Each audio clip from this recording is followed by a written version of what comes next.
السلام عليكم ورحمة الله وبركاته. أعوذ بالله من الشيطان الرجيم. بسم الله الرحمن الرحيم.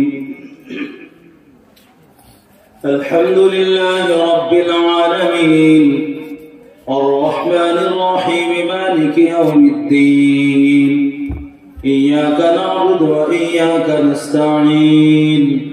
اهدنا الصراط المستقيم صراط الذين أنعمت عليهم غير المغضوب عليهم ولا الضالين.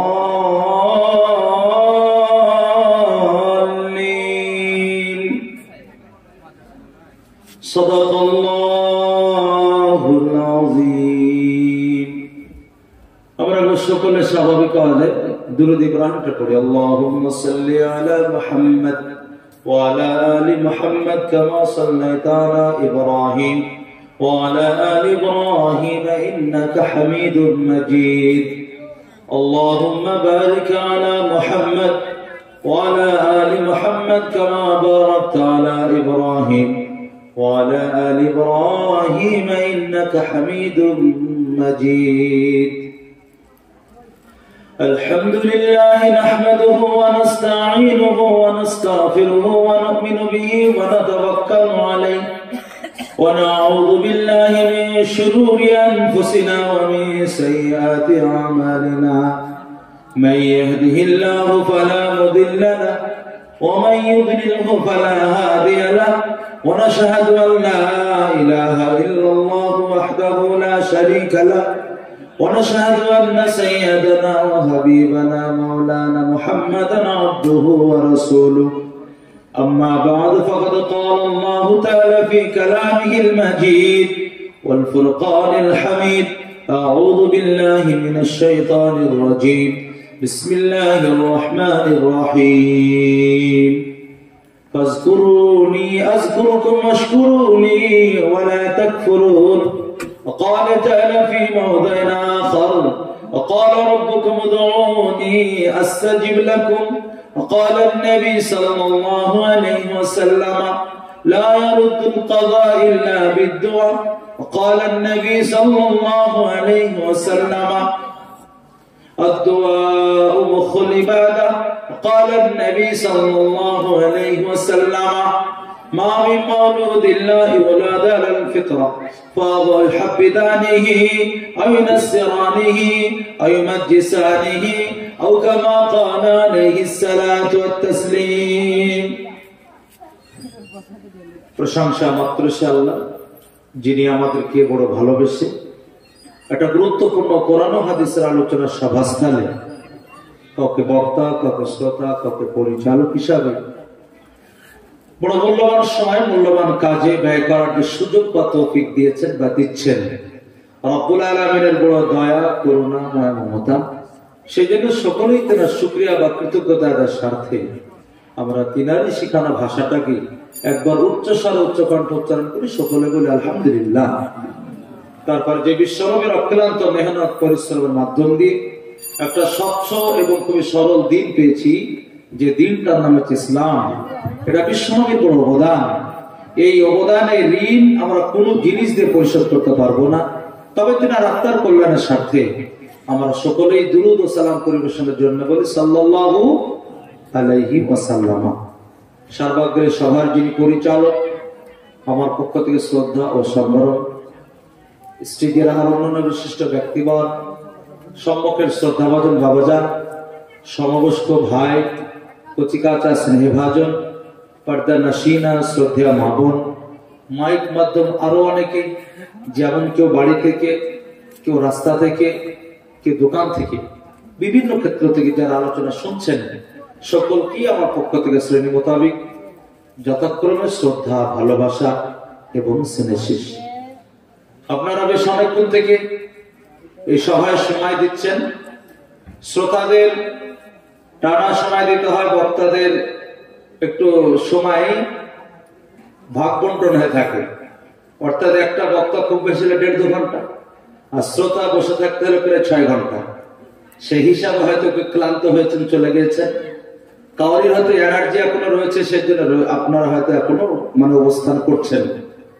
আমি আপনাদের মেজাজ, চাহিদা, আপনাদের ইচ্ছা, এনার্জিকে লক্ষ্য রেখে কিছু কথা বলবো। যেহেতু আপনাদের এনার্জি লেস হওয়ার সময় হয়ে গেছে, তবে একটা জিনিস বাকি আছে, সেটাকে সামনে রেখে গুটিকা কথা বলবো। সেই বিষয়টা হচ্ছে দোয়া। কি বললাম?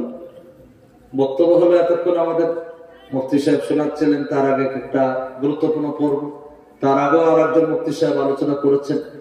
আমি শুধুমাত্র দোয়ার জন্য একটু দান আপনাদেরকে বসিয়ে রাখছি। খুব সংক্ষিপ্ত সময় ইনশাআল্লাহ আপনাদের কাছ থেকে বিদায় নেব। তো দোয়া প্রসঙ্গে গুটিকা কথা বলে দোয়া হয়ে যাবে ইনশাআল্লাহ। দোয়া এটা হচ্ছে আরবি শব্দ। কি শব্দ বললাম? এর উৎপত্তি, এর সূত্রপাত হচ্ছে দাওয়া, ইয়াদু দাওয়াতান, যার মানে ডাকা, স্মরণ করা, আহ্বান করা। এটা ইবাদত। হাদিসে বিশ্বনবী বলছেন আদ-দুআ হুয়া আল-ইবাদা, দোয়া মানে হচ্ছে ইবাদত। এবং আপনি আশ্চর্য হবেন, এটা কোনো হেলাফেলা বা কোনো নরমাল ইবাদত নয়।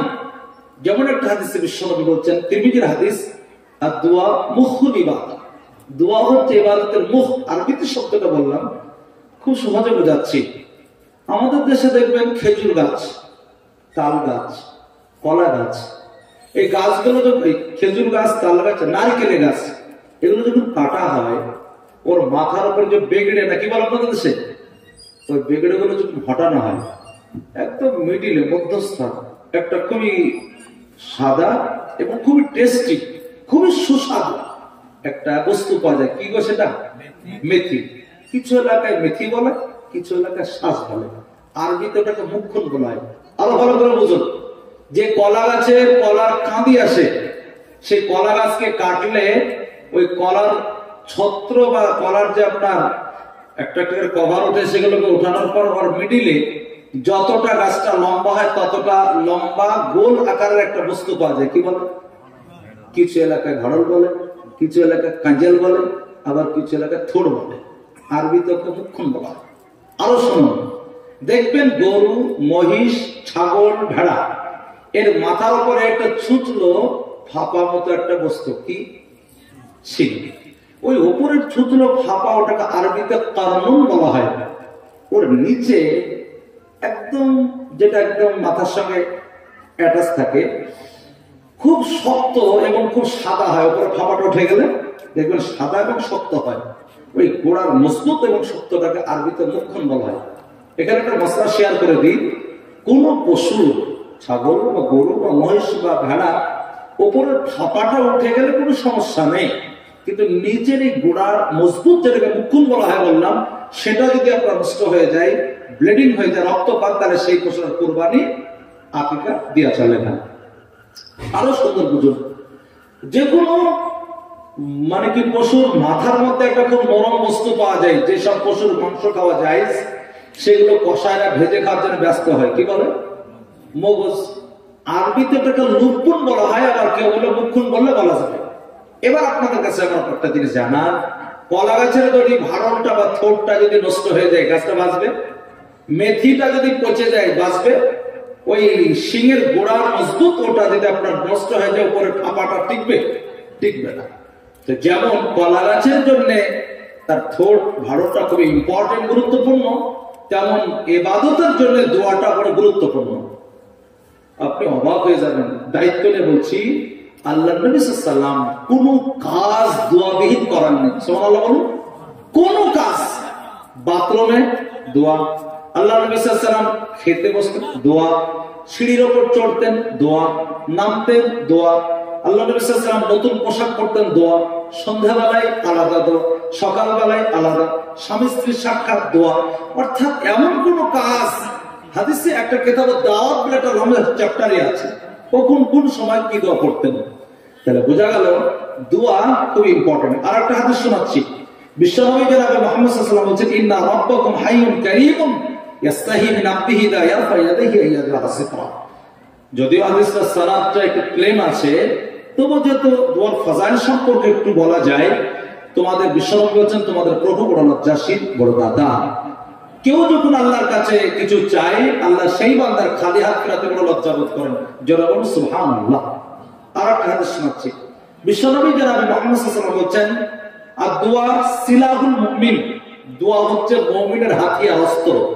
দেখবেন আমাদের দেশে যারা ডিফেন্সে চাকরি করে, বর্ডার সিকিউরিটি ফোর্স, বিএসএফ যাদেরকে বলে, ওদের হাতে একটা দেশকে রক্ষণাবেক্ষণের সাথে একটা উন্নত মানের অস্ত্র থাকে। প্রশাসনিক বিভাগে যারা আছে দেখবেন তাদেরকে একটা অস্ত্র। গ্রামগঞ্জে বা আমাদের বাজারে সিভিক ভলেন্টিয়ার্স যারা আছে ওদের একটা আসন বাকি রাখার একটা খটখটা লাঠিও থাকে। তো আল্লাহ মুমিনকে একটা অস্ত্র দিয়েছে, সেই অস্ত্রটার নাম কি? বলুন, দোয়া।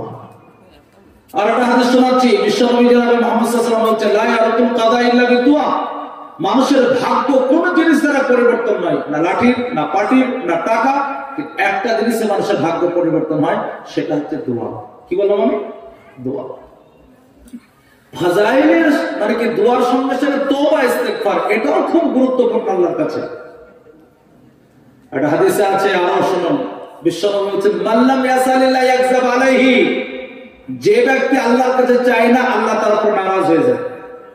আল্লাহর কাছে না চাওয়াটা নারাজগির কারণ। আপনি কোন মৌলানা সাহেবের বড় ভক্ত, সকালবেলা আপনার কাছে এলো, বলে সাহেব একটা মাছের অভাব চলছে, আপনাকে একটু হেল্প করতে হবে।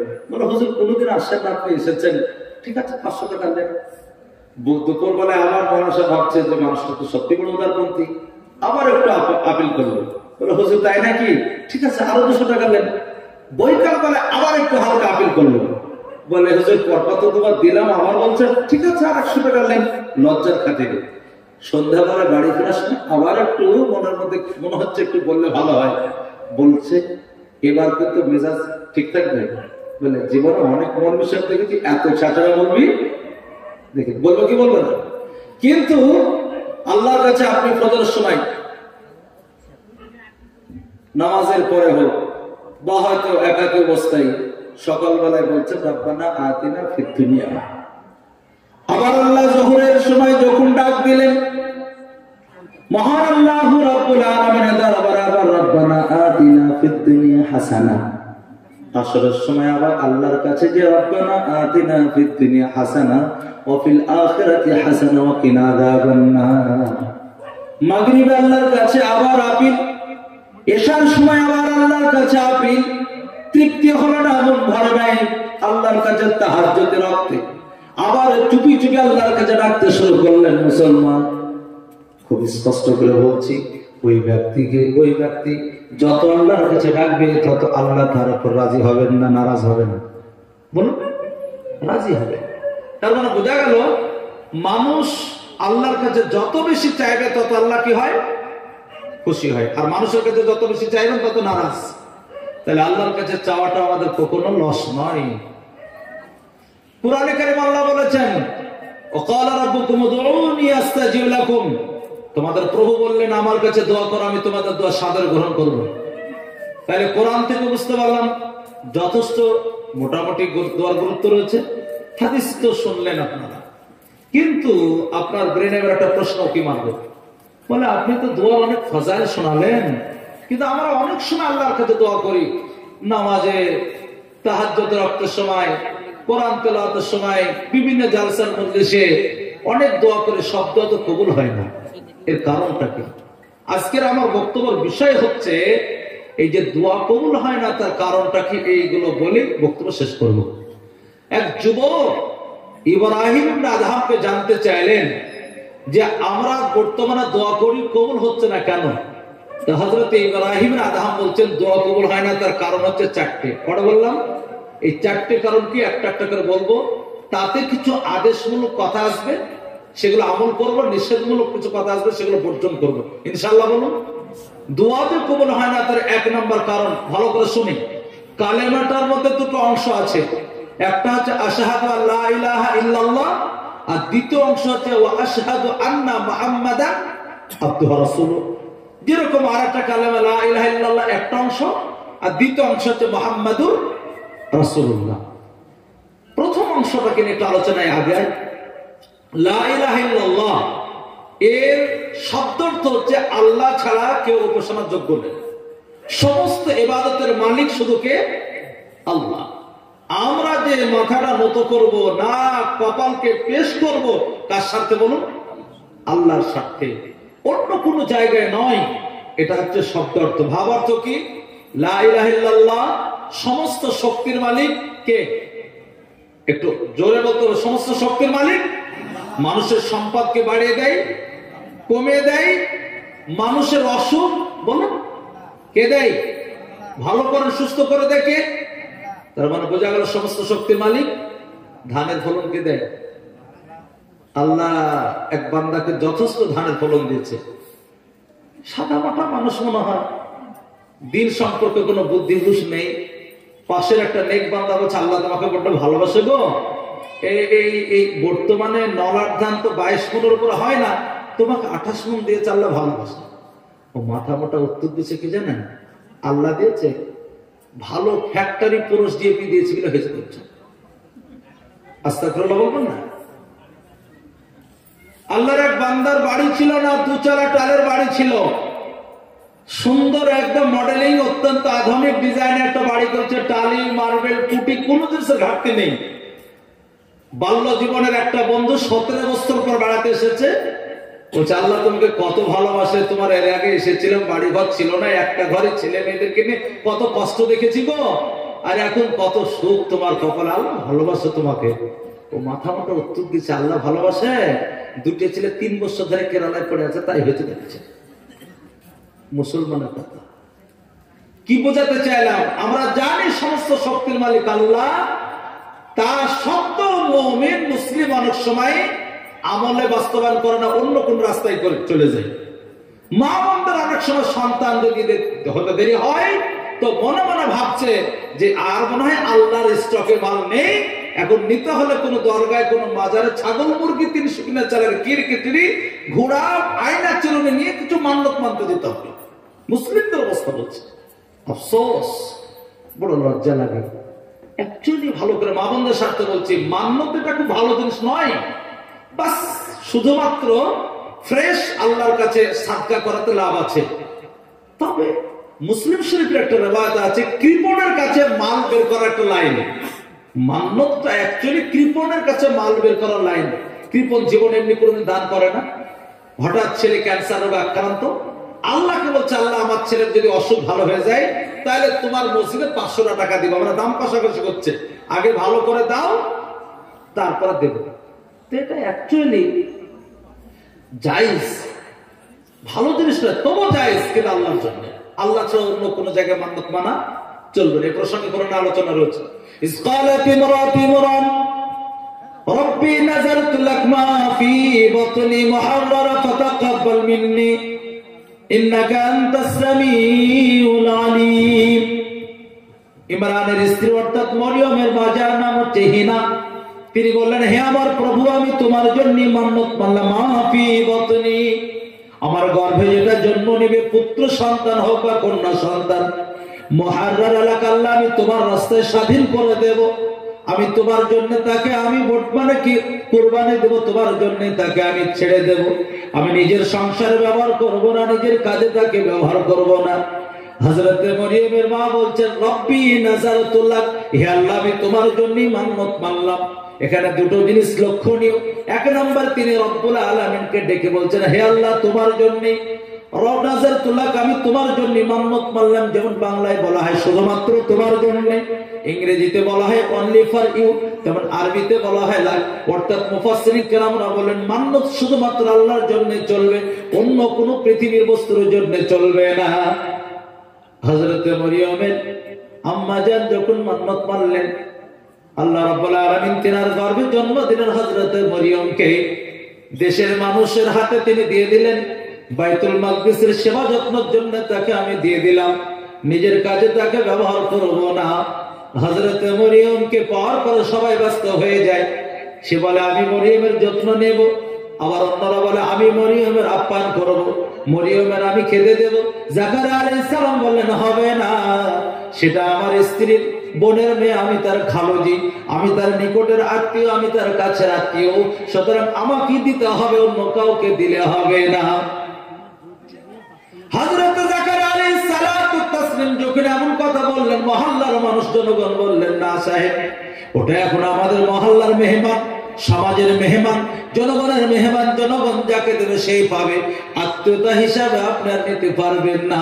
বলে তাহলে কি হিসাবে দেবে? বলে কোরআনদাজি হবে, লটারি হবে। কিন্তু আমার আল্লাহ ভাই, ওই লটারি না, যে লটারিতে আজকের মুসলমান ফেসে গিয়েছে, ওটা তো কোরআন থেকে সম্পূর্ণ নিষেধ করা হয়েছে। আমার আল্লাহ কোরআনে কারিমের মধ্যে বলেন, ইন্নামাল খামর ওয়াল মাইসির ওয়াল আনসাব ওয়াল আজলাম রিজসুম মিন আমালিশ শাইতান ফাজতানিবুহু লাআল্লাকুম তুফলিহুন। নিঃসন্দেহে মদ পান করা, জুয়া খেলা, লটারির টিকিট কাটা, আল্লাহ ছাড়া অন্য কোন বস্তুর পুজো করা, এই চারটে কাজ শয়তানের কাজের থেকে জঘন্যতম, শয়তানের কাজের থেকে নিন্দনীয়, এত নোংরা কাজ করা চলবে না। আল্লাহ বলছেন যদি এই কাজগুলো থেকে বাঁচতে পারো, হয়তো তোমরা সফল হয়ে যাবে, কামিয়াব হয়ে যাবে। সুতরাং মুসলমান, আমরা যে বর্তমানে ফেসে গেছি, এই লটারি কোরআন থেকে নিষেধ করা হয়েছে, এই লটারি শয়তানের কাজের থেকে নোংরা। সুতরাং এটা এখানে উদ্দেশ্য নাই। তাহলে এটা কোন লটারি, কোন কোরআনদাজি, যাতে টাকা পয়সার কোনো সিস্টেম নেই। যেমন আমাদের দেশের ছেলেরা ব্যাটিং করে, আমাদের দেশের ছেলেরা ক্রিকেট খেলে, কে আগে ব্যাটিং করবে তার জন্য টসের ব্যবস্থা, এতে কোনো সমস্যা নেই, কোনো টাকা পয়সার ব্যাপার নেই। তেমনই একটা পথ অবলম্বন করা হলো। জাকারিয়া আলাইহিস সালামকে বলা হলো নিজ নিজ কলমগুলো নিয়ে নদীর তীরে যাবে। সবাই আমরা কলমগুলো নদীর পানিতে নিক্ষেপ করব, যার কলমটা উল্টো সাইডে ভাসবে সে হযরতে মরিয়মের দেখাশোনার সুযোগ পাবে, বাকিরা সুযোগ পাবে না। সঙ্গে সঙ্গে সবাই মরিয়মকে পাওয়ার জন্য নদীর তীরে কলমগুলোকে নিয়ে উপস্থিত হয়েছেন। জাকারিয়া আলাইহিস সালাম তিনিও গিয়েছেন, কলমগুলো নিক্ষেপ করা হলো। শুধুমাত্র একজন আল্লাহর বান্দার কলমটা উল্টো সাইডে ভাসছে, বাকি সকলের কলমটা স্বাভাবিক সাইডে ভাসতে শুরু করলো। যিনার কলমটা উল্টো সাইডে ভেসেছিল তার নামটা কি বলুন? জাকারিয়া। এখানে দুটো জিনিস শিক্ষণীয় ব্যবস্থা রয়েছে। এক নাম্বার বোঝা গেল, একজন মহিলার লালন পালন হবে এমন বাড়িতে যার সঙ্গে কোনোদিন বিয়ে জায়েজ নেই, তিনি খালুজি, ওনার সঙ্গে বিয়ে জায়েজ নেই, জন্য তার বাড়ি লালন পালন হবে। দুই নাম্বার, একজন নেক আল্লাহওয়ালা সৎ বাড়িতে মানে লালন পালন হবে, তিনি যুগের নবী ছিলেন, ওই যুগে সব থেকে তিনি আল্লাহর কাছে নেক আল্লাহওয়ালা ছিলেন গো, এই জন্য আল্লাহ তিনাকে লালন পালনের সুযোগ দিলেন। হযরত জাকারিয়া আলাইহিস সালাতু তাসলিম বাইতুল মাকদিসের পাশে একটা ঘর তৈরি করে মরিয়মকে রেখে দিলেন। তিনাকে নাস্তা পানি, খাবার দাবার যাবতীয় কিছু দিয়ে বাইরে থেকে তালা বন্ধ করে নিজ কাজে চলে যেতেন। হঠাৎ একদিনের ঘটনা, হযরতে মরিয়মকে নাস্তা পানি, খাবার দাবার না দিয়ে বাইরে থেকে তালা বন্ধ করেছে, নিজ কাজে অনেক দূরে চলে গিয়েছে।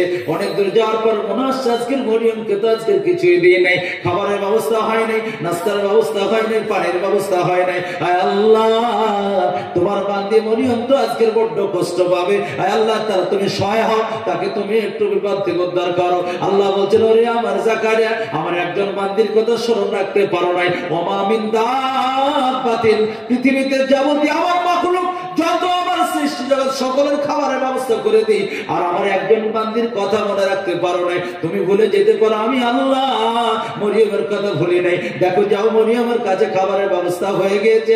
একবার জোরে বলুন না সুবহানাল্লাহ। গুটি পায়ে ফেরত আলেন বাড়িতে। আস্তে আস্তে তিনি দরজা খুলে দেখছি নবাব আমের সময় না আম পাকা, কলার সময় নেই কলা পাকা, বিভিন্ন সময় অসময়ের ফল তিনার দরবারে রাখা রয়েছে। জাকারিয়া আলাইহিস সালাম বলেন, ও আল্লাহর বান্দি, এই খাবারগুলো কোথায় থেকে কিভাবে তুমি ম্যানেজ করলে? বলো, আমার খালুজি, ও আল্লাহর পয়গম্বর, যে আল্লাহ প্রত্যেকদিন আপনার মাধ্যম দিয়ে খাবারের ব্যবস্থা করে দিতেন, ওই আল্লাহ আজকে সরাসরি হয়তো জান্নাত থেকে আমার জন্য খাবারের ব্যবস্থা করে দিয়েছেন। সুবহানাল্লাহ বলবেন। জাকারিয়া আলাইহিস সালাম বুঝে গেলেন, আল্লাহ যদি একজন নরমালি সাধারণ বান্দিকে অসময়ে ফল দিতে পারে, আমাকে আল্লাহ অসময়ে সন্তানও দিতে পারবে। জাকারিয়া আলাইহিস সালামের জীবনে সন্তান হয় নাই, তেনার স্ত্রী বন্ধাত্ম লোক ছিল, তিনিও মানে কি বন্ধাত্মের ব্যক্তি ছিলেন, সন্তান হয় নাই। চামড়াগুলো জড়ো সড়ো হয়ে গেছে, চাহাড়গুলো দুর্বল হয়ে গেছে, মাথার চুল সাদা হয়ে গিয়েছে। আল্লাহর নবী হযরত জাকারিয়া আলাইহিস সালাম এমন একটা বিষয়কে অনুভব করলেন, তাতে তিনি সাহস পেলেন, আল্লাহ আমাকে অসময়ে সন্তানও দিতে পারবে।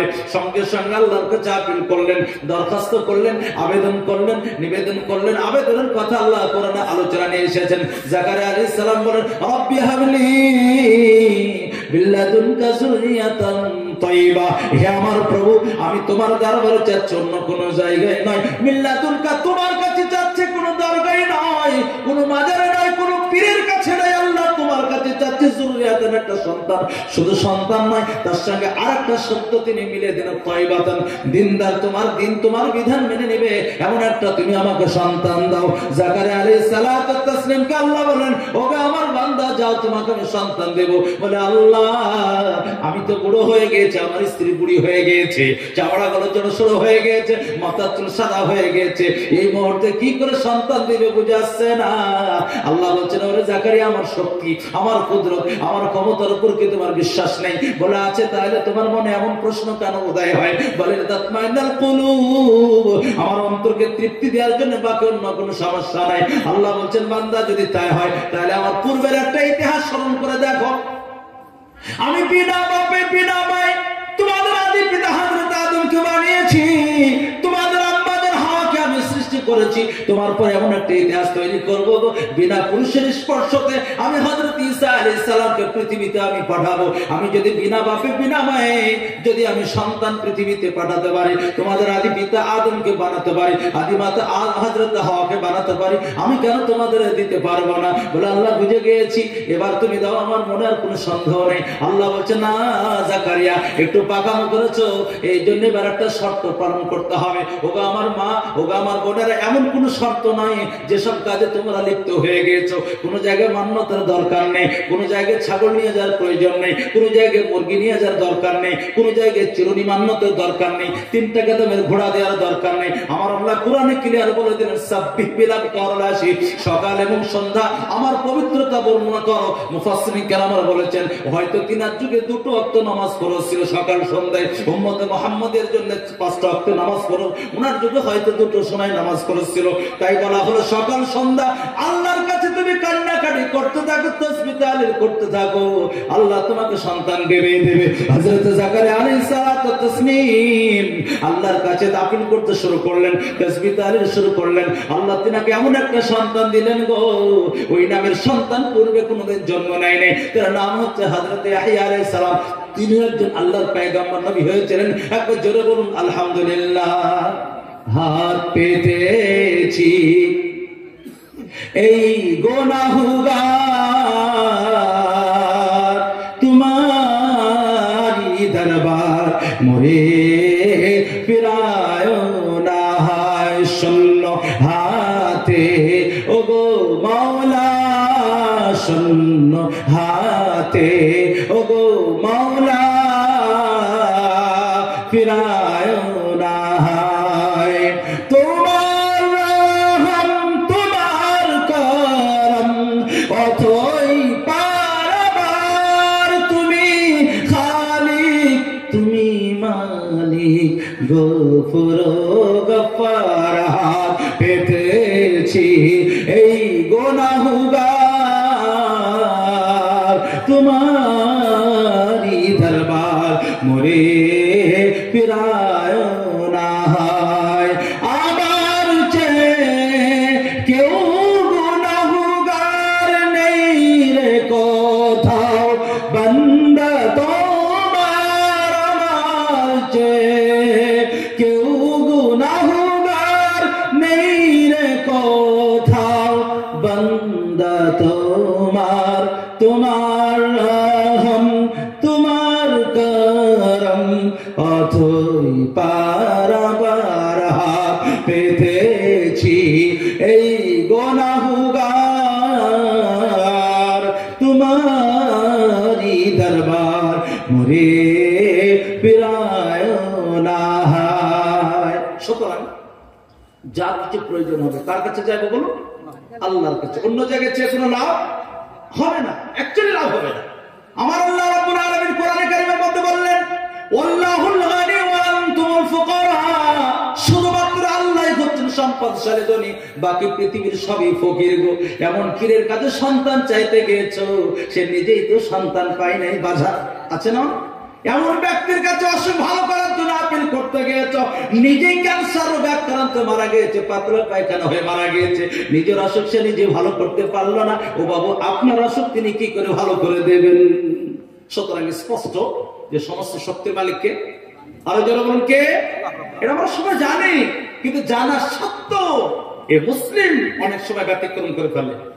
ধানের ফলন খরচ দিয়ে দেয় বলে, ছেলে কেরালাতে ছেলে বলে বাড়ি হইতে দেয় ভাবে, সন্তান হতে দেরি হলে কোন মাজার মুরগি মানতে যায়। এই যে বিভিন্ন রকমের ডুপ্লিসিটির কারণে আল্লাহ আপনার আমার দোয়া কবুল করতে একটু দ্বিধাবোধ করেন। এক নম্বর দোয়া কবুল না হওয়ার কারণ আল্লাহর উপর বিশ্বাস থাকলে আর আমাদের আস্থা নেই। আল্লাহ যেন আমাদের দৃঢ়তার সহিত আল্লাহর উপর বিশ্বাস স্থাপনকে তৌফিক দান করে সকল আল্লাহ বিস্তারিত বলছি না, ইমান সম্পর্কে আলোচনা করে আরো বেশি বলি। 2 নম্বর দোয়া কবুল না হওয়ার কারণটা শুনি খুব তাড়াতাড়ি। কালেমাটার দ্বিতীয় অংশ হচ্ছে মুহাম্মাদুর রাসূলুল্লাহ, মুহাম্মদ সাল্লাল্লাহু আলাইহি ওয়াসাল্লাম আল্লাহর রাসূল। এটা হচ্ছে শব্দ অর্থ। ভাব অর্থ কি? মুহাম্মদ সাল্লাল্লাহু আলাইহি ওয়াসাল্লামের সুন্নতেই শুধু কামিয়াবি আছে, আর বাকি যেগুলোকে আমরা সভ্যতার মান দিয়েছি বাহ্যিক ক্ষণিক সাময়িক আল্লাহ আপনাকে হয়তো সফলতা দেখাবে, কিন্তু পরক্ষণে বিপদগামী হতে হবে। শুধুমাত্র কাজ সুন্নতে কামিয়াবি আছে বলো নবী করিম সাল্লাল্লাহু আলাইহি ওয়াসাল্লাম, বাকি আর কারোর সুন্নতে কামিয়াবি নেই। এবার একটু আমরা একটা একটা করে দেখি যে আমরা বিশ্বনবীর সুন্নত অনুযায়ী কতটা চলি। 5টা সাইড শুধু বলবো, বেশি লম্বা বলবো না। 1 নম্বর, বিশ্বনবী 3টে স্টাইলে চুল কাটতেন। কটা স্টাইল বললাম তাড়াতাড়ি বলবো? ওফরা, লিম্মা, জুম্মা। একটা সিস্টেম ছিল পুরো মাথায় একই কোয়ালিটির চুল। আর 2 নাম্বার, কখনো কখনো বিশ্বনবী কানের নরম গোস্ত মাংসটা দেখছেন এই পর্যন্ত চুলটা বাড়াতেন। আর 3 নাম্বার, ঘাড় পর্যন্ত বিশ্বনবী চুলটাকে এদিক দিয়ে বাড়াতেন। এই 3টে স্টাইল ছিল বিশ্বনবীর চুল রাখা। আর একটা স্টাইল আমাদের দেশে আজকে চালু হয়েছে, যে প্রসঙ্গ আল্লাহ নবী নিষেধ করেছেন। আবু দাউদের হাদিস, বিশ্বনবী বলছেন নাহান নবী সাল্লাল্লাহু আলাইহি ওয়াসাল্লাম আল্লাহর নবী কাজ কাটিং থেকে মানে কি নিষেধ করেছেন। কাজ কাকে বলা হয়? মাথার কিছু চুল নেড়া হবে আর কিছু চুল সম্মুখের হনুমান বাঁদরের মতো ঝুলবে। এই যে বিশ্বনবী যে কাটিংটাকে নিষেধ করলেন, ইহুদিদের চক্রান্ত যে যখন উম্মত মুহাম্মাদিয়াকে নবী সুন্নতের ব্যতিক্রম চালান করতে পারবো তখন এদের আল্লাহর কাছে দোয়া কবুল। এই 1 নাম্বার কিছু বলার আছে? আচ্ছা, 1 নাম্বার আমি বিষয় যেটা বলছিলাম, আজকের 50% মুসলিম ছেলেরা, যুবকেরা আজকের এই নোংরা মানে কাটিংটাকে চয়েস করেছে। 4 সাইডে একদম চুল সম্পূর্ণ খুঁট, আর মাথার সম্মুখে কিন্তু হনুমান বাঁধার মতো। দেখে যে খুব ভালো লাগে তাও নয় বাবা। 150, 200, 300, 500 টাকা পর্যন্ত কাটিং এর ফিস। একদম দেখতে ভালো লাগলে তাই একটা বলতাম ঠিক আছে বাবু, কিন্তু সম্পূর্ণ হনুমান বাঁদরের মতো। এক বক্তা বলছে শুহুরের মতো লাগে দেখছে। আমি কিন্তু অত কড়া ভাষা ব্যবহার করি না, বুঝতে পেরেছেন তো? বলছে একদম শিউড়িতে যেগুলো ঘুরে বেড়ায় সেই রকম লাগে দেখছে এক বক্তা। ছি ছি ছি ছি, চিনবেন আপনারা? গত বছর নিয়ে এসেছিলাম হাফেজ ইয়াসিন সাহেব, কিন্তু শিউড়িতে বক্তব্য করতে দেখছি, বলছে একদম শিউড়ি সুরের মতো চেহারা লাগে। ছি ছি। মুসলিম যুবকদের স্বার্থে বলছে বাবু, তুমি আল্লাহর নবীর ভক্ত গো, আর এত নোংরা পরিবেশটা তুমি চুজ করলে। অনুরোধ করছি, আবেদন করছি, দরখাস্ত করছি, আপনি বিশ্বনবীর সুন্নতকে না মানতে পারলে সুন্নতের বিরোধিতা করেন না। এটা একটু অনুরোধ করছি। যুবক ভাইদের স্বার্থে বললাম, আজ থেকে নোংরা পরিবেশের সম্মুখীন হবেন ইনশাল্লাহ। বলুন ভালো লাগবে গো বিশ্বনবীর সুন্নত অনুযায়ী চললে গো। আমাদের জলিলা মাসে একটা ছেলে চিনবে, ঝুনকায় বাড়ি, কম্পিউটার চালায়। ফজরের নামাজটা বাড়িতে পড়ে ঝুনকায়, বাকি জোহর, আসর, মাগরিব, এশা 5 ওয়াক্ত নামাজ। পাবলিক ছেলে, মাদ্রাসা পড়েনি। কখনো কখনো মুফতি আব্দুল রাজ্জাক সাহেবের ঘন্টায় বসে কোরআন তরজমায়, আমাদের ঘন্টার সুযোগ পেলে বসে ফ্রি টাইমে। দিনদার ছেলে, পাঞ্জাবি পায়জামা পরে, একদম মাথায় ফার্স্ট ক্লাস এরকম সুন্নতি চুল, আর এত সুন্দর টুপিটা মাথায় দেয় একদম পুরো। আমি মধ্যে মধ্যে দেখেছি এটাকে যখন আসে 5 ওয়াক্ত নামাজ পাবন্দের সঙ্গে পড়ে। গুজরাট থেকে দেখবেন কিছু ছেলে, যুবক ছেলেরা, ইয়াং ছেলেরা জামাতে আসে না, দেখবেন তাদের পোশাক, তাদের ড্রেস ভালো লাগবে বাবু। তুমি ওই এমন একটা ছুল্লামু চুলের কাটিং শুরু করলে তোমার মাকেও দেখতে ভালো না, তোমার বাবাকেও দেখতে কাউকে ভালো লাগবে না দেখতে। আর 500-600 টাকা করে তার বিল, একটু আমরা ম্যানেজ করবো ইনশাল্লাহ। বলুন যুবক ভাইদের স্বার্থে বললাম। 2 নাম্বার আর একটা বিষয়, বিশ্বনবী বলেন ইফাল্লাহিয়া, দাড়ি বাড়ানো কিয়ামতের দিন জাহান্নামে যাওয়ার জন্য একটা প্রশ্ন যথেষ্ট। বিশ্বনবী যদি বলেন আমার এই মূল্যবান সুন্নতটাকে কাটিং করে, ফ্রেশ করে, ক্লিন করে এই দাড়ি মোবারক গুলোকে কোন তুমি ক্যানেলে ফেলেছিলে, উত্তর দেওয়া যাবে? বলুন দেওয়া যাবে? দোয়া যে কবুল হয় না কারণগুলো শুনছেন তো। আল্লাহ নবী বলছেন ইউফাল্লাহে, দাড়িটাকে বাড়াও, ও কাসসুস শারিব, মুছটা ছোট করো। কিছু মুসলিমদের মধ্যে বাউলপন্থী লোক, ফকিরপন্থী লোক তো দেখতে পাওয়া যায়, দাড়িও বাড়ায় বাটা মুছটাকেও বাড়াচ্ছে। এত বড় মুছ হয়েছে, পানি পান করছে তো বলছে পানিকে ফিল্টার করবে, তা বলছে। আফসোস, অবুজ এ জাতি, কপাল পোড়াবো। আমার নামে যে সুন্নতটাকে চুজ করে দিলে সেটাকে মঞ্জুর করতে পারলো না। বগলের নিচে চুলটাকে উঠে দেওয়া, দিনে 3 বার করে দাড়ি ক্লিন করার সময় হয়। শপিং মলে যাবে দাড়ি ক্লিন হয়ে যায়, শ্বশুর বাড়ি যাবে দাড়ি ক্লিন হয়ে যায়, কলেজ যাবে দাড়ি ফ্রেশ হয়ে যায়। 3 বার। এখন একটা মেশিন উঠেছে ফিলিপস কোম্পানি, চার্জে দেয়, তারপরে ওটাকে আবার টিপুন দেয়, টিপ 1 মিনিটে ছাড়া বাড়া করে দেয়। কিন্তু ওই মুসলিম ছেলেটাই 4 মাস হয়ে যাচ্ছে বগলের নিচে চুলের কোন খবর নেই। গরমের সময় গেঞ্জি জামা খুলছে তো মনে হচ্ছে ধানের খড় ঝুলছে। তো জাতির অবস্থা, এই জাতির দোয়া কবুল হবে কি করে? নবীর সুন্নতের কত বড় অবহেলা। মা বোনদের স্বার্থে বলছি, পুরুষদের স্বার্থে বলছি একটা বিষয়কে, পোশাক সম্পর্কে। বিশ্বনবী বলেন মান জাররা তাওবাহু খায়লা ওয়া ফি রিওয়ায়াতিন উখরা মান জাররা ইদাহু খায়লা লাম ইয়ানজুরুল্লাহু ইয়াওমাল কিয়ামা। ভালো করে শুনুন, যে ব্যক্তি প্যান্ট হোক, পায়জামা হোক, লুঙ্গি হোক, টাকনুর নিচে লটকে পড়বে, আল্লাহ কিয়ামতের দিন তার দিকে রহমতের নজরে তাকাবে। আপনার যে পোশাক চয়েস করুন, প্যান্ট পরুন, লুঙ্গি পরুন, পায়জামা পরুন, সমস্যা নেই। আলেম ওলামা সুলাহা আল্লাহওয়ালা ব্যক্তিদের পোশাক হচ্ছে পাঞ্জাবি, লুঙ্গি। হাদিসে পায়জামার কথা বলেছে, আল্লাহ নবী পায়জামার জন্য মানে কেনাকাটার কথা বলছে। প্যান্ট পরলেন তাতেও আমাদের নিষেধ নেই বাবা, কিন্তু প্যান্ট পায়জামা লুঙ্গি যাই হোক টাকনুর নিচে পুরুষের জন্য পরা যাবে। কিন্তু আজকের 50% যুবকরা জিন্সের প্যান্ট পরে, 4.5 ফুট ঝুল লাগবে, দিয়েছে 5.5 ফুট। রাস্তার যত পায়খানা, গোবর, মাল মূত্র সব ওকে পরিষ্কার করার দায়িত্ব দেওয়া হচ্ছে। প্যান্টের ঝুলটা এত বড় জুতোর নিচে চলে যায়, ঠিক না বলুন? মহিলাদের হযরত উম্মে সালমা রাদিয়াল্লাহু তাআলা আনহাকে বলছেন একজন মহিলা, ইন্নী ইমরাতুন উতিলু দাইনি ইয়া উম্মে সালমা, হে উম্মে সালমা, আমি একজন মহিলা, আমি যখন আসি রাস্তায় আমার পোশাকটা এতটাই লটকে থাকে, মাটির সঙ্গে একটু ঠেকে যায়, লেথড়ে যায়, আমার পোশাকটা নাপাক হয়ে যাবে। উম্মে সালমা বলতে চাইলেন, যদি তোমার রাস্তা পরিষ্কার হয় তোমার পোশাক নাপাক হবে। এই হাদিস থেকে বোঝা গেল বিশ্বনবীর যুগে মহিলাদের পোশাক গুলো কেমন হতো বলুন? এতটাই লম্বা, মাটির সঙ্গে বলুন ঠেকতো, ছেঁচড়ে যেত। পুরুষদের মানে কি সিস্টেম হচ্ছে টাকনুর উপরে, আর মহিলাদের সিস্টেম হচ্ছে টাকনুর বলুন নিচে। আজকের অবস্থাটা বলুন উল্টো হয়ে গেছে, ছেলেদের নিচে আর মেয়েদের স্কার্ট। এই জাতির দোয়া কবুল হবে। মা বোনদের স্বার্থে বলছি, পূর্বের তুলনায় বুরকা চালু হয়েছে, আল্লাহর রহমতে ভালো, কিন্তু এমন এমন বুরকা এখন পড়ছে যে বুরকার এত ডিজাইন, সেই বুরকা এমনি না দেখলে ওই ডিজাইনকে দেখার জন্য একবার তাকাতেই হয়। আস্তাগফিরুল্লাহ বলেন না? তার মানে বোঝা গেল বুরকা পরে মানে যে পর্দা, এটা কিন্তু নয় বাবা। এত টাইট ফিটিং, এত সেটিং তুমি বুরকা কিনেছো, শরীরের সমস্ত গঠন তোমার বুঝে আসছে, এটা পর্দা নাই বাবা। তোমার পোশাকটা ঢিলা ঢোলা হবে, শরীরের অঙ্গ প্রত্যঙ্গ যেন বুঝে না আসে, এটা হচ্ছে পর্দা।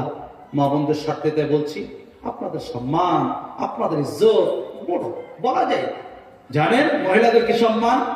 এই মহিলা মায়ের বাপের জন্য এই মহিলা হচ্ছে রহমত। কি বললাম?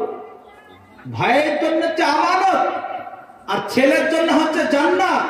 আর এই মহিলা আপনার স্বামীর জন্য হচ্ছে নিয়ামত। কি বললাম বুঝতে পারছেন? আপনার সন্তান মেয়ে জন্ম নেবে, আপনার বাড়িতে রহমতে। আপনি এমন একজন ব্যক্তি, আপনার অধীনে 2-3টে ছোট ছোট বোন আছে, ওইগুলো আপনাদের আমানত। ওই বোন যেন বেপরদায় না চলে, ওই বোন যেন কোন ব্যভিচারে লিপ্ত না হয়, বোন যেন অসভ্য চরিত্রের অধিকারী না হয়, আপনাকে আমানতের সঙ্গে রাখতে হবে। নচেত কিয়ামতের দিন আপনাকে আল্লাহ জাহান্নামে জ্বালানি বানাবে। যখন আপনি সন্তান হবেন কোন মায়ের, ওই মাটা হচ্ছে আপনাদের জান্নাত। ওমা নারুকা জান্নাতুকা, পিতামাতাই তোমার জান্নাত, পিতামাতাই তোমার জাহান্নাম। হাদিসে বিশ্বনবী বলেছেন আল জান্নাতু তাহতা আকদামিল উম্মাহাত, জান্নাত হচ্ছে মায়ের পায়ের তলায়। ও বাবু, তাহলে মা যাদের রয়েছে সেবা যত্ন করে জান্নাত পেতে পারো। মামনকে বলছি, মা আপনি হচ্ছেন কতটা ফজিলতের অধিকারী। আপনি যখন কাউরের সন্তান তখন রহমত, কাউরি যখন আপনার স্ত্রী তখন নিয়ামত, মনের সব থেকে গুরুত্বপূর্ণ চাহিদা সেই স্ত্রীর মাধ্যমে তৃপ্তি নেওয়া হয়, ঠিক না ভুল বললাম? এর থেকে নিয়ামত পৃথিবীতে আর কিছু নেই। তা আপনি একসময় নিয়ামত, একসময় রহমত, একসময় আপনি মানে কি জান্নাত, আর একসময় হচ্ছেন আপনি বলুন রহমত, নিয়ামত, জান্নাত, আর কি বললাম আমানত। তাহলে মেয়েদের কত সম্মান, মেয়েদের জান্নাতে যাওয়া খুব সহজ। বিশ্বনবী বলেছেন মহিলারা যদি 4টে কাজ বাস করা বলুন তাদের বলুন এরা গুরুত্ব সহকারে পালন করতে পারে, কিয়ামতের দিন জান্নাতের 8টা দরজা খোলা থাকবে, যেটা দিচ্ছে সেটাতে যেতে পারে। আলহামদুলিল্লাহ বলবেন না? 1 নম্বর মহিলাদের শর্ত হচ্ছে তাহাজ্জুদ পড়া দরকার নেই, পড়লে ভালো, আমিনের শর্ত পড়া দরকার, পড়লে ভালো, শুধুমাত্র তারা যদি 5 ওয়াক্ত নামাজ আদায় করে। কিন্তু বড় নামাজের অবহেলা আজকে মোটামুটি যেমন পুরুষের মধ্যে 98% বেনামাজি, তেমন আপনার মহিলাদের মধ্যে কত পার্সেন্ট বলুন? 98-97। কিন্তু আমি দায়িত্ব নিয়ে বলতে পারি পুরুষরা যদি সচেতন হয়ে যায় তো 98% 95% মহিলা নামাজি হয়ে যাবে, পুরুষরা যদি 16 আনা দায়িত্ব পালন করে। আপনাদের আমাদের দেশে রমজান মাস আর কিছুদিন পর আসবে, রমজান মাসে সেহরি রান্না করে ছেলেরা না মেয়েরা? সহজ না কঠিন কাজ? একটা সময় মেয়েরা জাগে 1টা 2টো 3টে 3:30 পর্যন্ত সেহরি রান্না করে, পুরুষটাকে ডাকে বলো গো শরীফুলের আব্বা উঠো, 9 বার ডাক দেয়, গা মুড়ি দেয়, আবার সে বলে উঠো নাহলে আজান দিয়ে টাইম নেই। বলছে ডাইনিং এ যাবেন, এখানে নিয়ে এসো, বাস 2-4 খাওয়া মেরে ওখানে বিছানার উপর খাটার উপর খেয়ে শুয়ে গেল। সকালবেলায় ফজরের নামাজ তো নাই, 8টা পর্যন্ত ঘুমাচ্ছে। কটা পড়তে বললাম না? তার পার্টনার এসে বলছে যাবি না রে আজকে সবজি বাজারে যাবি না? তো গান মোড়ে দিয়ে উঠছে, এত ঘুমাচ্ছিস মানে? সেই খেয়ে দিয়ে মারি দেখছে, মাত্র মিনিট 5 রাত্রে জেগেছে। মেয়েটা কিন্তু আপনার 3:30 4টে থালা বালা বুঝাতে যে 4টে বেজে গেছে, ঘুমিয়েছে। আবার 5টার সময় মেয়েটাকে জাগতে হয়, কারণ বেটিটাকে ছেলে মেয়েটাকে স্কুলে পাঠাতে হবে। কে পাঠাবে? ছাগলগুলো ঘরে হুড়ি হুড়ি লাগিয়ে দিয়েছে, বের করবে কে? মুরগি পক পক শুরু করে দিয়েছে, বের করবে কে? কথা বুঝতে পারছো তো? থালাগুলো মাজতে হবে, ওকে বের করতে হবে। এই জন্য 5টার সময় ঘুরে যেতে হয়, আর পুরুষটা 8টার সময়। দিনে 3 বেলা করে আমাদের দেশে রান্না করতে হয়, দিনে 3 বেলা করে। আপনাদের দেশে ছেলেরা না মেয়েরা রান্না করে? খুব সহজ না কঠিন কাজ? কত বুঝতে পারছেন না? গাঢ় রাত্রিতে বক্তব্য করছে, হ্যাঁ না করলে আমি তো ভাবো আপনারা ঘুমাচ্ছেন। এই জন্য একটু কথা বলবেন, বক্তব্য করে এনার্জি আসছে না।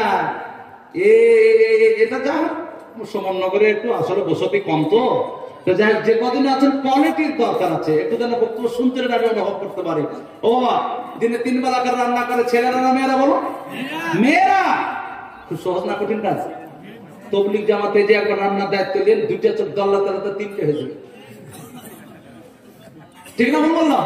কিন্তু কোনদিন এমন তো নয় বেলডাঙ্গা বাজার থেকে বাড়ি এলে আপনার স্ত্রী বলছে আজকে বড্ড শীত হচ্ছে লোগো, এই জন্য ভাতও করে রুটিও করে 2-4টা মুড়ি চিপে নিয়ে এসে শুয়ে যাও। বলতে পারবে? ও জানে যে রান্না বান্না যদি না হয় তা আমার স্বামী এসে ভালো করে আমাকে নাস্তা করাবে। আপনাদের আমাদের দেশে গরু ছাগল পুষে ঘরগুলো পরিষ্কার করে ছেলেরা মেয়েরা? মেয়েরা। এত জটিল কঠিন দৈনন্দিনের কাজ যে মেয়েটা পালন করতে পারে কার ভয়ে? বলবেন না? স্বামীর ভয়ে। সেই মেয়েটাকে তার স্বামী যদি চাপ সৃষ্টি করতো, বেশি নাই গো, মাত্র 5-5-এ 25 মিনিট খেদা হলে চাদরটা গায়ে দিয়ে শীতের সময়, আর গরমের সময় সিলিং ফ্যানের তলায় বসে নামাজটা আদায় করতে পারতো না। কিন্তু আমাদের দেশে একটা কথা আছে, যাতাও ঢিল গমনরম, চলছে মাস্টার হয়। দেখছি আমার স্ত্রী যদি নামাজি হয়ে যায়, সকালবেলায় ফজরের সময় যখন মুয়াজ্জিন ডাকবে আসসালাতু খায়রুম মিনান নাওম, ওগো রফিকুল্লাহ রাব্বা যাও নামাজটা পড়ো, ফেরে ফেরে যাবে, তুইও পড়বি না আমিও পড়বো না। দেখছি 8টা পর্যন্ত শুয়ে থাক। হাদিসে আছে শয়তান ধিক্কার দেখালে প্রস্রাব করে দেয়। আফসোস মা বোন, একটু আপনার চরিত্র, আপনার আখলাক, আপনার আমানত দিয়ানাতের হলে ছেলের উপর প্রভাব পড়বে। আপনি ভাবতে পারেন ইমাম বুখারী রাহমাতুল্লাহ আলাইহি আমিরুল মুমিনিন ফিল হাদিস, পৃথিবীতে যত মুহাদ্দিস আছে সবথেকে কোয়ালিটির মুহাদ্দিস কে বলুন? হযরত ইমাম বুখারী। তিনি বইটাতে লেখেন আসাহুল কিতাব বাদা কিতাবিল্লাহ, কোরআনের পর সবথেকে কোয়ালিটি সহিহতরিন কিতাব। সে কিতাবটার লেখক অন্ধ ছিলেন গো। ইমাম বুখারী কি ছিলেন বলুন? দেখতে পেতেন না। মা এত বড় দিনদার, পরহেজগার, নামাজি, মুত্তাকি, তিনি আল্লাহকে আপিল করেন, আল্লাহ আমার ছেলেকে একটু দেখার শক্তি দাও না, আর ছেলেকে আমার বড় মুহাদ্দিস বানিয়ে দাও। মায়ের তো আল্লাহর কাছে মঞ্জুর হয়ে গেল। ছেলে পেলে তো চাদর হচ্ছে কেন বর্তমানে? ওই মায়ের কালচার আজকে ঠিক নেই। 24 ঘন্টা মেয়েরা সিরিয়াল নিয়ে ব্যস্ত। রুটি পুড়িয়ে গেছে, বলে কি হলো, তো বলছে বোকা না, তবে একদম ঘামা রোমান্টিক জায়গায় এসে গেছিল, ওই জন্য রেখে দেখতে পুড়িয়ে গেছে। আগে আমার ভালো মনে আছে, আপনারাও জানেন, 27শে রমজানে, এখন তো 27শে রমজান আমাদের দেশে ফাটাফাটি লেগেছে, এত জিলাপি মসজিদে ঢুকে না ভাই, জিলাপি বাড়তে বাড়তে মসজিদ কাদা হয়েছে। ধুইতে ধুইতে 11টা বেজে গেল, সুগত সাথে একটা হয়ে গেল, রাত জায়গা হয়ে গেল, সেহেরি খাগে কিচ্ছু কাজ নেই। এখন বিস্কুট বিলি করতে করতে মসজিদে মারামারি লেগে যায়। আমি প্রত্যেক রমজানে 27শে রমজানে আমি মোকরমপুর গুনা পড়া এত বলি যে এসব বাদ দেন করে, এটা বরকতি রাত্রি 27 বলে না, সবে কদর যেটাই হবে আপনার, সেই কদরের রাত্রিটা খুব ইম্পর্টেন্ট রাত্রি। বাড়িতে নামাজটা পড়া সব থেকে ভালো। কোথায় বললাম আমি? আল্লাহ নবী মানে কি ফরজ নামাজগুলো মসজিদে পড়তেন, আর বাকি নামাজগুলো কোথায় পড়তেন? বাড়িতে। নফল নামাজগুলো মসজিদ। আল্লাহ নবী ওয়ালা তাতাখুদুল বুয়ুতা কুবুরা, ঘরগুলোকে কবরস্থান বানায় না, মধ্যে মধ্যে ঘরে নামাজ পড়ো। ভালো করে বুঝুন, শুনুন ভালো করে। সুমননগরের 40টা মানুষ, গ্রামে হয়তো পানির অসুবিধা হচ্ছে, বা কোন কারেন্টের অসুবিধা হচ্ছে, বা গ্রামের কোন একটা বিষয় ব্যাঘাত ঘটেছে, বিডিওর কাছে যে গেল যে আমাদের গ্রামের সকলের বাড়িতে কারেন্টের অসুবিধা, বাবা একটু ম্যানেজ করে দেবেন। আচ্ছা দেখছি আপনারা যান। চলে আসছিল, তার মধ্যে দুটো মানুষের সঙ্গে বিডিওর ভালো সম্পর্ক, ওদেরকে ইশারা করে ডেকে বাবু কালকে আমার বাড়িতে, অফিসে না, বাড়িতে 7টার দিকে একটু দেখা করবে। এই বিডিও দুজনকে পার্সোনাল দেখার টাইম দিল। এদের কাজ হবে কেমন? কথা বুঝতে পারছেন না? গাঢ় সম্পর্ক হবে। তো ফরজ নামাজ ইজতেমাই ভাবে আল্লাহর সঙ্গে দেখা করা, আর পার্সোনালি নফল নামাজ তাহাজ্জুদ কখনো পড়লেন, এটা আল্লাহর সঙ্গে ইনফরাদি একা একা দেখা করা। এই জন্য ওই নামাজটা বাড়িতে হওয়ায় বলুন উত্তম। আমাদের দেশে সবে কদরের রাত্রিতে জাগবো বলে এত মসজিদে ভিড়, ওই জিলাপি ক্ষীর বাড়তে বাড়তে মসজিদে একদম ছাড়া পারা হয়ে যায়। একবারে রস টস করে ধুয়ে দিতে হচ্ছে, ধুয়ে দিলে ফ্যান চালিয়ে শুকন 11টা, কিছুক্ষণ পর মুয়াজ্জিন বলছে সেহরি খেতে হবে, উঠো। এবার বাড়িতে খেলে শুয়ে গেল। কি হলো? রাত জেগে যেতে গেছে, একদিন খুব জিলাপি মেরেছে বাড়িতে। কে বললো আপনাকে সবে বরাতে জিলাপি কাটতে হবে? সবে বরাতে কে বলেছে আপনাকে ক্ষীর দিতে হবে, বিস্কুট দিতে হবে, বাতাসা, এসব কোথা থেকে এলো? আল্লাহ একটু আমাদের বোঝার তৌফিক দান করুন। শুকর আল্লাহ আমিন। কষ্ট হচ্ছে আপনাদের? ছোট ছোট একটু প্রয়োজনীয় কথা বলছি, আমল করবেন ইনশাআল্লাহ। বলুন। তা আমি বলতে চাইছিলাম মা বোনদের স্বার্থে যে তোমাদের জন্য 5 ওয়াক্ত নামাজ বড় গুরুত্বপূর্ণ জিনিস গো। এই নামাজ যেন তোমাদের ইচ্ছাকৃত কখনো নষ্ট না হয় ইনশাআল্লাহ। 2 নম্বর, মহিলাদের জান্নাতে যাওয়ার জন্য শর্ত হচ্ছে রমজান মাসের রোজা। মেয়েরা রোজা রাখে, কিন্তু রোজা রাখাতে কোনো অসুবিধা নেই, কিন্তু বাই চান্স রোজার মাসে যদি কোনো বাড়ির সঙ্গে ঝামেলা লেগে যায়, রোজার একদম অবস্থা ছাড়া করে এমন খিস্তি মারতে শুরু করে, কানে লিয়ে যায় না, একাই না পেলে পাশে বাড়ির মেয়েটাকে পার্টনার চায়, মানে আমার ভ্যালুটা যেন তোর তো একদিন কাজে লেগে থাকছে না। বাবা রোজা শুধু না খাওয়া না পান করার নাম নয়। হাদিসে আছে কেউ যদি আপনার সঙ্গে ঝগড়া করতে যায়, বলে ইন্নি সাইম, আমি রোজার অবস্থা আছি বাবা, তোমার সঙ্গে ঝগড়া করার আমার টাইম নেই। কথা বুঝতে পারছেন? তো রমজান মাসের একটু আহমিয়ত কদর করব। 3 নম্বর, মহিলাদের জান্নাত যাদের শর্ত হচ্ছে তার সব থেকে ইম্পর্টেন্ট গুরুত্বপূর্ণ জিনিসটা কি রাখা বলেন? হেফাজত করা। গুরুত্বপূর্ণ জিনিস কি গো? তার বাউটি চুরি, হ্যাঁ, গলার নেকলেস মারা না, তার সব থেকে গুরুত্বপূর্ণ স্থান, সব থেকে দামি সম্পদ হচ্ছে তার ইজ্জত। এটা হেফাজত করা। এটা বিয়ে হয়ে গেলে স্বামীর জন্য সংরক্ষিত, এটা আর কারোর জন্য নয় বাবা। কিন্তু বড় লজ্জার বিষয়, আল্লাহর কসম বলছি, দিন দিন এত ব্যভিচার বেড়েছে, কিয়ামতের আগে যেরকম হবে সেই নমুনা বর্তমানে পাওয়া যাচ্ছে। বিবাহিত মহিলা 2-3টে সন্তান, বিবাহিত পুরুষ বাই ফোন এমন গাঢ় সম্পর্ক হয়, 2 জনের নিজের সোনা সংসারকে লাথি মেরে একে অপর বেলডাঙায় যায়, ম্যারেজ রেজিস্ট্রার কাছে ডিভোর্স দেয়, ব্যাক ডেটে আবার ওই দিন বিয়ে পড়ে নিয়ে কেরালায় পাঠায়, কলকাতায় যায়, 3 মাস 4 মাস যত রকমের গুনার পাহাড় তৈরি করে বাড়ি ফিরে। ঠিক না বললাম? হে আমার মা বোন, তোমাকে আল্লাহ বলেছেন ওয়ালা তাকরাবুজ জিনা, তুমি ব্যভিচারের নিকট করতে হইও না। ব্যভিচার করো না এই কথা তো নয়, আরো আগে বাঁধিয়ে দিলেন ব্যভিচারের নিকট করতে হয়। কোন পুরুষের ফোন তোমার মোবাইলে গিয়েছে, সঙ্গে সঙ্গে তুমি মোবাইলটা কেটে দাও, বলে বাড়িতে স্বামী নেই, শ্বশুর নেই। এই কথা না বলে উল্টো আবার সম্পর্ক তৈরি করার জন্য বলে, কে বলছো ভাই তোমার গলাটা একটু চিনা চিনা মনে হচ্ছে। এই যে গলাটা চিনা চিনা মনে হচ্ছে বললে না, এইখান থেকে তোমার ক্যান্সারের ভাইরাস ঢুকে গেল, লাইফ করতে শুরু করলে।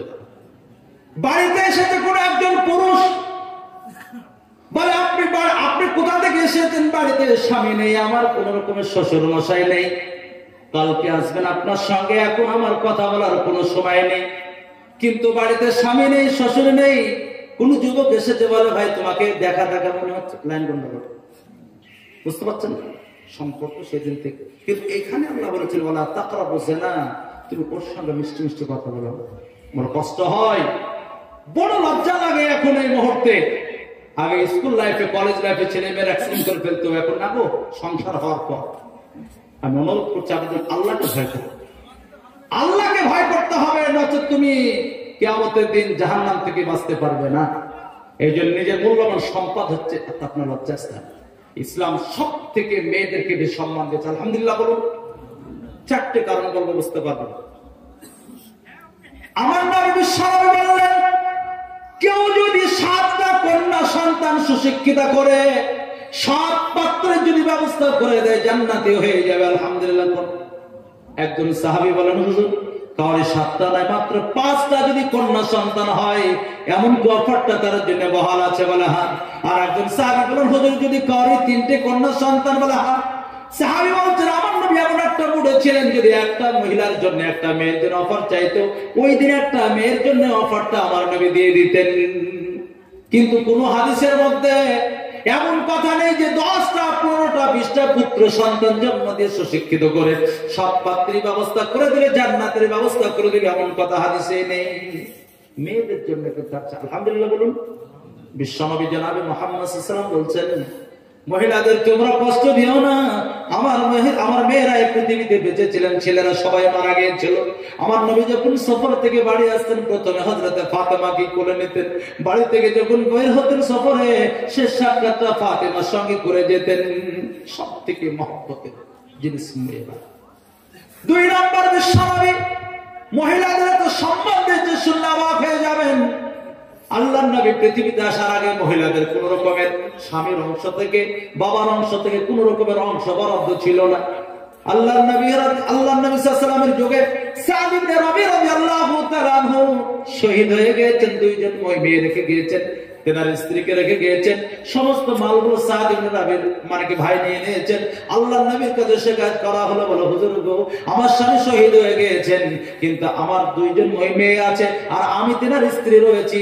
সমস্ত মালগুলো আমার স্বামীর মানে কি ভাই নিয়ে নিয়েছে, আমার দেওর নিয়ে নিয়েছে। আমার মেয়েগুলোর কি করে বিয়ে শাদী দেব, আমার সংসার কি করে চলবে? বিশ্বনবী সঙ্গে সঙ্গে আয়াতুল মিরাসের অপেক্ষা রইলেন।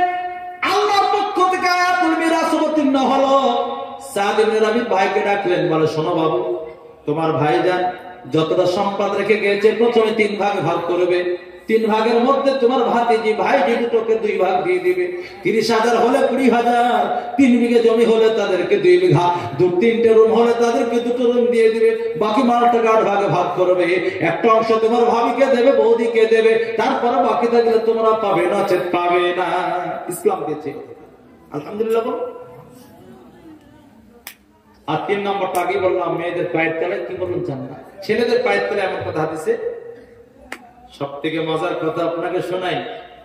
বেলডাঙ্গা বাজারে একজন হিন্দু ছেলে, সুমননগরের একজন মুসলিম ছেলে, 2 জন কলেজে পড়াশোনা করে। 2 জন বন্ধুর মধ্যে বড় গাঢ় সম্পর্ক।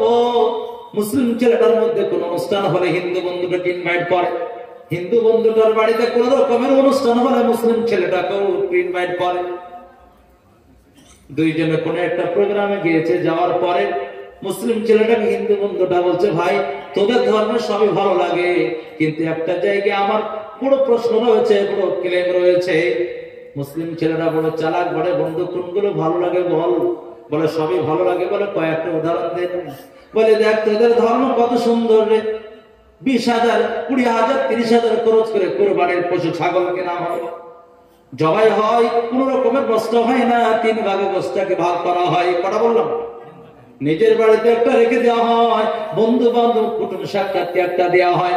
গরিব মানুষ জীবনে 800 টাকা কিলো কুরবানির গোশত কিনে খেতে পারে না, ওই দিন কুরবানির মাধ্যম দিয়ে তাদের বাড়িতে একটা অংশ পাঠিয়ে দেওয়া হয়। ঠিক না বলবো? আমরা 30-40 নয়, দিন 3 লাখ 5 লাখ 10 লাখ টাকা খরচ করে প্রতিমা তৈরি করি। দশমীর পরের দিন সবটাই আমরা পানিতে জলে আমরা বিসর্জন দিয়ে চলে আসি। চুল পরিমাণ আমাদের হাতে কিছু আসে না। বলে আর কি বল, তোদের ধর্মে আর আমাদের ধর্মে কি ভালো লাগে বল? বলে কি বলবো বন্ধুরে, তোদের আব্বা মারা যায়, দাদা মারা যায়, তোদের ফুফা মারা যায়, খালু মারা যায়, পুরুষ মারা গেলে পুরুষরাই গোসল দেয়, কাফন দাফনের তারাই ব্যবস্থা করে। মা মারা গেছে, তোদের দাদিমা মারা গেছে, তোদের হয়তো নানিমা পিসিমা মা মারা যায়, মেয়েরাই তাদের গোসল দেয়, মেয়েরাই কাপড়ের ব্যবস্থা করে। আর আমাদের যেই মারা যায় শ্মশান ঘাটে, ছেলে মেয়ে যেই মারা যাক নিয়ে যায়, পাতলা একটা চাদর মুখে আগুন দেওয়া হয়, সঙ্গে সঙ্গে পড়ে যায়, সঙ্গে সঙ্গে ইজ্জত আমাদের সমস্ত নজরে এসে যায়। উঠতে দেরি হলে আবার চড়াতে পিটতে শুরু করে। মন চাই না গো, কিন্তু ধর্মীয় বিধান মানতে হবে, তাই হয়তো কষ্ট করে আমাদের মেনে নিতে হয়। বলে আর কি বল, তোদের ধর্মে ভালো লাগে? বলে কি মজার কথা বলবো রে, তোদের মুসলিম ধর্মে যত বড়ই একজন নেতা হোক, যত বড়ই দিনদার পরেজগার হযরত সৈয়দ আশরাফ মাদানী দাওয়াত বারাকাতুল্লাহ আলিয়া আজকে সুবর্ণনগর গ্রামে যদি এসে যায়, এই গ্রামের প্রত্যেকটা মানুষ তার সঙ্গে মুসাফা করার সুযোগ পাবে। ঠিক না বললাম? বড় লোকরা আসবে, উচ্চ জাতির মানুষ আসবে, গরিবরা আসবে না, এমন কোন রকমের এতে কোন আইন কানুন নেই। যারা ভ্যান চালক তারা আসবে না, যারা ভালো টাকার মালিক তারা মুসাফা করবে, এমন কোন নিয়ম নেই। আচ্ছা, আর আমাদের একটু যদি উঁচু জাতি হয়, নিচু জাতি বলে নিচে ঢোলটা বাজাও। বুঝলেন না কি বলতেছে? বলে বন্ধু কি বলবো, তোদের ধর্মে একটা জিনিস ছাড়া বাকি সবই ভালো লাগে। বলে কোনটা ভালো লাগে না বল? বলে তোদের ধর্মে যে কোনো মৌলবীর জালসা শুনতে গেলাম তোর সঙ্গে, ও মুফতি নাজমুল হক সাহেব তবু মেয়েদেরকে পর্দায় থাকার কথা বলে, মুফতি জার্জিস তো সেদিন মেয়েদেরকে আরো জটিল করে পর্দায় থাকার কথা বলছিল। ও যেই বক্তব্য রাখে, যেই বক্তব্য রাখে, সবাই মেয়েদেরকে পর্দায় থাকতে হবে, বুরকায় পড়তে হবে। এত কঠিন করে মেয়েদেরকে স্বাধীনতা কেন কেড়ে নিয়েছিস? মেয়েদেরকে এত তোরা কেন পিছিয়ে দিয়েছিস? তাদেরকে কেন তোরা বস্তায় ভরে রাখিস? ব্যঙ্গ করে বলছে, বোরকা পরানো মানে বস্তায় ভরে কেন রাখিস? মুসলিম ছেলেটা বলছে, বন্ধুরে সত্যি তোর ব্রেনে প্রশ্ন এসেছে। বলা সঙ্গে সঙ্গে বুঝে গেল একে উত্তর ভালো করে দিতে হবে। প্রশ্নের উত্তর আর আমি মৌখিক দিব না, তোকে প্র্যাকটিক্যালি কর্মে দেব। সঙ্গে সঙ্গে মুসলিম ছেলেটা দুটো চকলেট টফি কিনেছে। রাস্তায় যেতে যেতে বন্ধুকে বলছে, বাবা অনেকক্ষণ ধরে গল্প হলো, কথা হলো, কিন্তু কিছুক্ষণ ধরে আমরা কিছুই খাই নাই। বলে হ্যাঁ ঠিকই বলেছিস, কিন্তু কিছু খাওয়ার দরকার। বলে কি খাবি? বলে আমি দুটো টফি কিনেছি, চকলেট লজেন্স। বুঝতে পারছেন? দুটোর মধ্যে একটা চকলেটকে ইচ্ছাকৃত ভাবে প্যাকেট থেকে বের করে হাতে রেখেছে। আর দেখবেন চকলেট কিছুক্ষণ প্যাকেট থেকে বের করে হাতে রাখলে একটু ভিজে যায়, ঘামা খেয়ে চারটে হয়ে যায়। মুসলিম ছেলেটা বলছে, তোর জন্য একটা, আমার জন্য একটা। বলে তাহলে দে। সঙ্গে সঙ্গে ছেলেটা ইচ্ছাকৃত নাটক অবস্থায় যে চকলেটের প্যাকেট নেয় সেটা দিতে গিয়েছে। বলে বন্ধু মনে কিছু করিস না, তুই যদি মন চাই দিত আমাকে, প্যাকেটের মধ্যে আছে ওইটা দে। আরে এটা আমার রুচি হচ্ছে না। বলে কেন? বলে প্যাকেট নেই। বলে মাত্র 2 টাকা দেবেন, একটা চকলেটের প্যাকেট নেই বলে রুচি হচ্ছে না। আর আমার ইসলাম মেয়েদেরকে প্যাকেটে রেখেছে বলে তোর মনে এত প্রশ্ন জোগাড় হয় কেন? বুঝতে পারছেন কি বলবো? সঙ্গে সঙ্গে ব্রেন খুলে গেছে। বন্ধু এত সুন্দর উত্তর দিবি আমি জানতাম না। সত্যি তোদের ধর্মে এত সুন্দর মেয়েদের সম্মান দেওয়া রয়েছে পর্দার মাধ্যমে, পৃথিবীর কেউ এত সম্মান দেয় নাই। জোরে বলুন আলহামদুলিল্লাহ। বাড়িতে দেখবেন কোদাল টেনে আপনারা কোথায় রাখেন? কোদাল বাড়ির উঠোনে ফেলে দেন। পুরোদিন জীবনে চোর তাকে চুরি করতে যায় না। মাত্র এখানে ওজনের একটা সোনা দেখবেন, একটা আগে লাল কাগজে মোড়ানো হয়, তারপরে ওটাকে আবার একটা ছোট্ট একটা মানে কি প্লাস্টিকের বক্সে ভরা হয়, তারপরে ওটাকে একটা আবার কাপড়ের ব্যাগে ভরা হয়, তারপরে আবার একটা হয়তো বড় ব্যাগ দেয়। বাড়ি নিয়ে আসার পর তাতেই ক্ষান্ত হয় না, টিফিন বক্স আবার ভরা হয়। শুধু টিফিন বক্সে নয় বাবা, ওটাকে আবার বক্স মানে কি গোডরেজের মধ্যে ডবল লকারের মধ্যে রেখে দেওয়া হয়। ও যত বড়ই আপনি হেফাজত করেন, চোর এলে বাড়িতে সেই জিনিসটার উপরে টার্গেট রাখে কি রাখেন? যত গুছিয়ে রাখবেন, যত তাকে মানে কি লুকিয়ে রাখবেন, তত তার উপরে বেশি টার্গেট হয়। মহিলা মা বোনদের বলছি, কুদাল হয়ে থাকলে তোমাদের উপর রুচি থাকবে না, সোনা হয়ে থাকো, বেশি তোমাদের উপর টার্গেট। বুঝতে পারছেন আমার কথা? এই জন্য মা বোন, আপনাদের জান্নাতে যা 2 নম্বর শর্ত হচ্ছে নিজের মূল্যবান সম্পদের হেফাজত। 4 নাম্বার নিজের স্বামীর একটু যত্নবান হওয়া। কারণ স্বামী যে কত বড় তোমার সম্পদ তুমি অনুভব করতে পারছো না। অনেকের স্বামী বাইরে কাজে যায়, দিন চালানোর জন্য, রুজিরুটির ব্যবস্থার জন্য যায়, তারা যে খুব আনন্দ ফুর্তি করার জন্য যায় তা নয় বাবা। কলকাতায় আমি অনেক সময় যাই, আমার একটা বন্ধু রয়েছে বকরমপুরে, তার সাইডে কাজ হয়, 2-3টে প্রোগ্রাম ওইদিকে এলে আমি আসি না, থেকে যাই। তো অনেকদিন আমি ওই যে সাইডে কাজ হয় সেই বিল্ডিং এ থেকে গেছি, আমার এরকম মনে আছে। তো সকালবেলা আলু ভর্তা দিয়ে কাজ শুরু করে, আলু ভর্তা কাজ শুরু করে। দুপুরবেলা যখন কাজ ছাড়ে বিভিন্ন সময় ওই গেঞ্জিগুলো যখন চিপে পানির মতো ঝরঝর করে দাম দেয়, বালি সিমেন্ট উপরে তুলতে হয়, 3 তলা 6 তলা 11 তলা 12 তলা, ঠিক না বলবো? কত কষ্ট কেন হয়েছে? তোমার মেয়ে বড় হয়েছে, বিয়ে দিবে, তার মানে কি টাকা জোগাড় করতে, ঘরটা ঢালাই হবে টাকা জোগাড় করতে, মেয়ে বিশ্বনা পরে টাকা জোগাড় করতে, তোমার অ্যাপেন্ডিক্সের অপারেশন হয়ে চলে তা রেডি, সিজার হতে যে তোমার জন্য রেডি, তাই পরিশোধ করার জন্য বাইরে খাটতে গেছে। আর তুমি বাইরে স্বামীকে পাঠিয়ে দিয়ে বাড়িতে আমানত খেয়ানত শুরু করলে তুমি। আফসোস, আল্লাহ হেফাজত করুক সকলের, আল্লাহ আমিন। এই জন্য মা বন্ধু স্বার্থে বলছি, জান্নাতে যাওয়া খুব সহজ, শর্ত হচ্ছে নিজে এই 4টে দায়িত্ব পালন করতে হবে ইনশাআল্লাহ। বলুন, এখানে আর একটা কথা আমাকে বলতে হবে, মহিলাদের বর্তমানে পর্দা পোষের কোন রেওয়াজ খোঁজ খবর নেই। 80% মহিলা বর্তমানে গুরুত্বপূর্ণ সদস্য, আপনাদের দেশে নয় না নাকি? 80%। যেদিন থেকে গুরুত্বপূর্ণ সদস্য হলো, বাড়িতে হারাম রুজি সুদের ইনকাম ঢুকলো, আর 2 নাম্বার পর্দা পোষে সব শেষ। ব্যাংকে যে হুড়ে হুড়ি, ব্যাংকের ম্যানেজারের সঙ্গে কতই না বড় লিঙ্ক, আর যে গ্রুপ লোনের যে সদস্য মানে কিস্তি নিতে আসে তার সঙ্গে কতই না দামে ফিটিং। হেফাজত করতে হবে সকল, আল্লাহ আমিন। যাই হোক, আমি বলতে চাইছিলাম দোয়া কবুল না হওয়ার কারণ কটা বলছিলাম গো। 4টার মধ্যে 2 নাম্বার চলছে নবীর সুন্নতের কিলে কদর। বিয়ে বাড়িতে খেতে যায়, এক গাদা ভাত 2 তরকারি নেই, অর্ধেক খায় অর্ধেক রেখে দেয় স্ট্যান্ডার্ড, পুরো পরিষ্কার করে চাইটে খাওয়ার অভ্যাস হচ্ছে নবীর সুন্নত অনুযায়ী। তো ক্যাটারারা ভাবছে কাকু আর 2টে ভাত নেবেন নাকি? তো বলো কেন বাবা? বলে এত চাটছেন, ভাত আছে নেন না যাচ্ছে। মনে ভাবছে ভাত না গেলে আর চেটে চেটে খাইতে দেখাচ্ছে। ও জানে না যে মুসলিমদের এটাই সিস্টেম পরিবেশ। সুতরাং ভাই, অনুরোধ, আবেদন, দরখাস্ত, আজ থেকে নবীর সুন্নতের কদর করবে ইনশাআল্লাহ। বলুন, আজকের মহিলাদের মধ্যে একটা নোংরা পরিবেশ রয়েছে। হাদিসে আছে কাসরা আসমার, নখগুলো ছোট করা। কিন্তু কিছু কিছু মহিলা বা যুবকদের দেখতে পাওয়া যায় নখ ছোট তো দূর কথা, সেই নখে আফসান যুক্ত চিকচিক নখ পালিশ লাগিয়ে দেয়, ঠিক না বলবো না? যারা নখ পালিশ লাগিয়েছো, কিয়ামতের দিন 100% তোমার কপালে জান্নাত জোগাড় হবে না। গতকালকে না পরশুদিন মিশকাতে পড়াচ্ছিলাম, আল্লাহ নবী সাল্লাল্লাহু আলাইহি ওয়াসাল্লাম বলেছেন মিফতাহুস সালাতাত তাহুর ওয়া মিফতাহুল জান্নাত সালাত। নামাজের চাবি হচ্ছে ওযু, আর জান্নাতের চাবি হচ্ছে কি বলুন? সালাত, নামাজ, সালাত। সুতরাং আপনার এই ওযুবিহীন আপনার কখনো সালাত হবে না, আর সালাতবিহীন নামাজ কখনো আপনি জান্নাতের চাবি হাতে পাবেন না। সুতরাং মা বোন, আজকে অনেক দেখতে পাওয়া যায় বিয়ের সময় যখন কসমেটিকের বাজার হয়, ওই লোগনে কি দেওয়া থাকে বলুন? নখ পালিশ দেওয়া থাকে। সুন্দর করে সে নখ পালিশ দিয়েছে, তার সাথে তার স্বামীকেও ফার্স্ট নাইটে নখ পালিশ দিয়ে দিয়েছে। স্বামী স্ত্রীর সাক্ষাৎ হলো, বাস। যতক্ষণ নখ পালিশ থাকবে ততক্ষণ তার গোসল হবে না, পানি গোস করবে না, না পা। হাদিসে আছে লা তাদখুলুল মালায়েকাতু বাইতান ফিহি কালবুন ওয়ালা সূরাতুন ওয়ালা জুনুবুন। যে বাড়িতে 3 প্রকারের বস্তু থাকবে, রহমতের ফেরেশতা আসবে। বাড়িতে কুকুর পোষার বস্তু, রহমতের ফেরেশতা আসবে। কোন ফটো, কোন জীবজন্তু আকৃতির মূর্তি বাড়িতে রেখেছে, সব বিভিন্ন রকম হুদুর কুতকুতের বাচ্চা রেখেছে, মেয়েরা রাখে না করে খরগোশ, সামনে মানে কি হরিণ ছুটছে, পেছনে বাঘ তাড়া করছে, কাক ডাব্বায় মানে কি মডেলিং করে সাজা রাখে।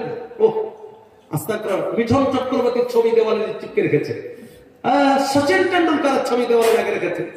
পার্টি করতে করতে নেতা নেত্রীদের এমন ভক্ত, কংগ্রেস পার্টির বড় ভক্ত অধীর রঞ্জন চৌধুরী আর রাহুল গান্ধীর ছবি, তৃণমূলের এমন ভক্ত মমতা ব্যানার্জির ছবি আর পার্থবাবুর ছবি, কিয়ামতের সাইজ করবে আল্লাহ।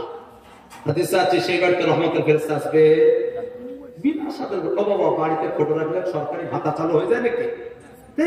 ফালতু বিনা সাদের কোনা কেন করবো? সানিয়া মির্জা ছবিটা প্রিন্ট করে দরজায় লাগিয়ে রেখেছে, কি অবস্থা! আল্লাহ হেফাজত করুন সকলের, আল্লাহ আমিন। আর 3 নাম্বার, লা তাদখুলুল মালায়েকাতু বাইতান ফিহি জুনুবুন অপবিত্র ব্যক্তি থাকলে বাড়িতে রহমতের ফেরেশতা আসবে? আজ এগুলো আমাদের দেশে চালু আছে। মা বলুন আগামী থেকে না ইনশাআল্লাহ বলুন। ছোট করে বললাম সুন্নতে বদল করবে ইনশাআল্লাহ বলুন। 3 নাম্বার কারণটা বলি, পূর্বের থেকে কোরআন তেলাওয়াত চালু হবে কিন্তু কোরআনের উপর আমল থাকবে। এখন তো আমাদের দেশে কোরআনের মাত্র 4টে কাজ গো। 1 নাম্বার কেউ বলে গেছে যে জলিলা মাসে ফোন দে 2-4টে তালেব ইলম বলবে পাঠিয়ে দেবে, কোরআন পড়বে বা জান্নাতে চলে যাবে। কঠিন রে বাস। এত সহজে যদি জান্নাতে যেতে পারতো জীবনে কোনো ভুল জাহান্নামে যেত না। 50,000 তালেব ইলম ভাড়া করতে বলে একবারে যত খতম আপনারা দিয়ে দেন, খেতে যা চাইবেন তাই দিব, টাকা দিব, পোশাক দেব, টেনশন নেই, কিন্তু বাপ জান্নাতের করে ফাটিয়ে দিয়ে দিচ্ছে। বাবা এই কোরআন শুধু পড়ে খাওয়ার জন্য নয়। কালকে রাসূল মুফতিতে আমি পড়াচ্ছিলাম, এই যেদিন থেকে আমাদের দেশে এই কোরআন পড়ে টাকা ইনকাম করার লাইন শুরু হচ্ছে, ওই দিন থেকে মানুষ কোরআন পড়া ছেড়ে দিচ্ছে। আমি করবো কেন দেখে তালেবের মেসেজ করবে আমার হয়েছে না। বাবা প্রত্যেকে নিজে নিজে কোরআন পড়া শিখবো ইনশাআল্লাহ বলুন। নিজে বাড়িতে প্রত্যেকদিন কোরআন তেলাওয়াতের পরিবেশ তৈরি করব। আমরা ওই একদিন বাড়িতে এনে, আগে আমাদের পূর্ব সাইডে দেখতাম সবে বারাতে ইমাম সাহেব বগলে একটা পার্টি নিত, ছোট একটা কোরআন নিয়ে একটু 1 রুপি করে দেন টাকা দেন। আফসোস আগেকার তুলনায় একটু, তবে এখনো বাকি আছে। তালবিল না দিব বলে হুজুর আদায় বন্ধ করে দেবো, মা মরে ছাত্র তালবিল দিবা না, আমরা দেখাচ্ছি না। বাবা কাজ নেই, তালবিল আসবে শুধু খাবে, আপনার কাজ হবে না। তুমি এমনি বাড়িতে কোরআন নিজে পড়ো, বাপ মার জন্য দোয়া করো, কাজে লাগবে। ভাড়া করে কাজ চলে গো। 3 দিনের মিলাদ, 7 দিনের মিলাদ, 21 দিনের, এখনো বেলডাঙে কিছু কিছু আছে। ও ভাবছে মিলাদ দিলে আমার বাপ জান্নাত। অত সহজে যদি হতো তো মুফতি যাচ্ছিল তো 3 ডজন ভাড়া করতে হতো। মিলাদ পড়েন 3 দিন ধরে, টাকা যা চাইবেন তাই দিব, বলে যারা সেদিন হোক হুজুর পেমেন্ট তাই দিব, কিন্তু বাপ জান্নাতের আগে ফাটিয়ে দিচ্ছে। একটা ভালো কথা বলি, আমি কয়েকদিন আগে মিশকাতে পড়াচ্ছিলাম, মানুষ মৃত্যুর পরে যেগুলো কাজ পাবে সেগুলো করতে শিখি। মসজিদ বানাও, কে মসজিদ বানিয়ে দিয়েছে, আপনি মারা যাবেন, আপনার জন্য মসজিদের মানে কি কমিশন কবরে যেতে থাকবে। আলহামদুলিল্লাহ বলুন। কোন জায়গায় টিউবওয়েল পুঁতে দিয়েছেন যেতে থাকবে, কোন একটা মুসহাফান, কোন একটা বই কোন মাদ্রাসায় কিনে দিলেন, যতদিন পড়বে চলতে থাকবে। কোন ব্যক্তিকে আপনি একটা মুসাফিরখানা বানিয়ে দিলেন, কোন জায়গায় চলতে থাকবে। কোন জায়গায় লাইব্রেরি বানিয়ে দিলেন, নাকি আপনার কবরে যেতে থাকবে। গাছ লাগিয়ে দিলেন, আপনার যতদিন গাছ দ্বারা মানুষ উপকৃত হবে, আপনার জন্য কবরে নাকি বলুন যেতে এগুলো করবো। কিন্তু আজকের ওই সিস্টেম। আর একটা কোরআনের আমাদের দেশে ভালো কাজ আছে। কি কাজ? ওই 2-4টে আয়াতটা লেগে মাদুলিতে ভরে দিয়ে বিক্রি করে চামটা ভালো হয়ে যাচ্ছে। এই একটা চালু আছে আমাদের দেশে কোরআন। আর একটা কোরআনের কাজ চালাচ্ছে বাড়িতে শোরুম বানানো। মেয়ের বিয়ের মানুষ এসে আবার কোরআন পড়াবে, কিন্তু না পড়ে না, কিন্তু শুধু দেখানোর জন্য শোরুম, বুঝলেন তো, দেখানোর ভয়। ধুলো পড়ে ছাড়া বাড়া ইমাম সাহেবকে ডাকছে, বড় জিনিসটা ঝেড়ে দেওয়া দরকার লাগছে। উনি যে ভয় দিচ্ছে না, বড় জিনিসটা ঝেড়ে দিয়েছে। আর একটা কোরআনের কাজ আছে বিশাল, ক্রিয়া কাটার লেগে কোরআন কাজ আছে। এই হচ্ছে কোরআনের কাজ। ও বাবা আদৌ কি কোরআন এই জন্য আল্লাহ আমাদের দিয়েছেন না? তো কোরআন তেলাওয়াতের সাথে সাথে কোরআনের মধ্যে আমাদের জীবন ব্যবস্থা আছে। মারা উপলক্ষে করা যায় ও তো আছে, এটা বলে দিয়েছি প্রথমে। আমি বলছিলাম বাবু যে কোরআনে কারিমে কিছু আমাদের জন্য নির্দেশ রয়েছে, কিছু মানে কি হুকুম মানে নিষেধ রয়েছে, সেগুলো তো আমি বলছিলাম। যেমন আল্লাহ বলছেন কোরআনে কি যে ইন্না সালাতা তানহা আনিল ফাহশাই ওয়াল মুনকার, নিঃসন্দেহে মানুষকে নামাজ অশ্লীল এবং নিন্দার গুনাহ থেকে বাঁচিয়ে দেয়। আকিমুস সালাত, নামাজ কায়েম করো। আতুজ যাকাত, যাকাত দাও। আতিমুল হজ্জ, উমরা, হজ উমরাকে পালন করো। কুতিবা আলাইকুম সিয়াম, রোজা তোমাদের ফরজ করা হলো। এই আয়াতগুলোকে পড়ে তার অর্থ অনুযায়ী আমল করা, এটা হচ্ছে অ্যাকচুয়ালি। কিন্তু মানে ইব্রাহিম আযম বলছেন এমন একটা সময় আসবে যে মুহূর্তে কোরআনের রিডিং পড়া ভালো চালু হবে, কিন্তু কোরআনের উপর আমল।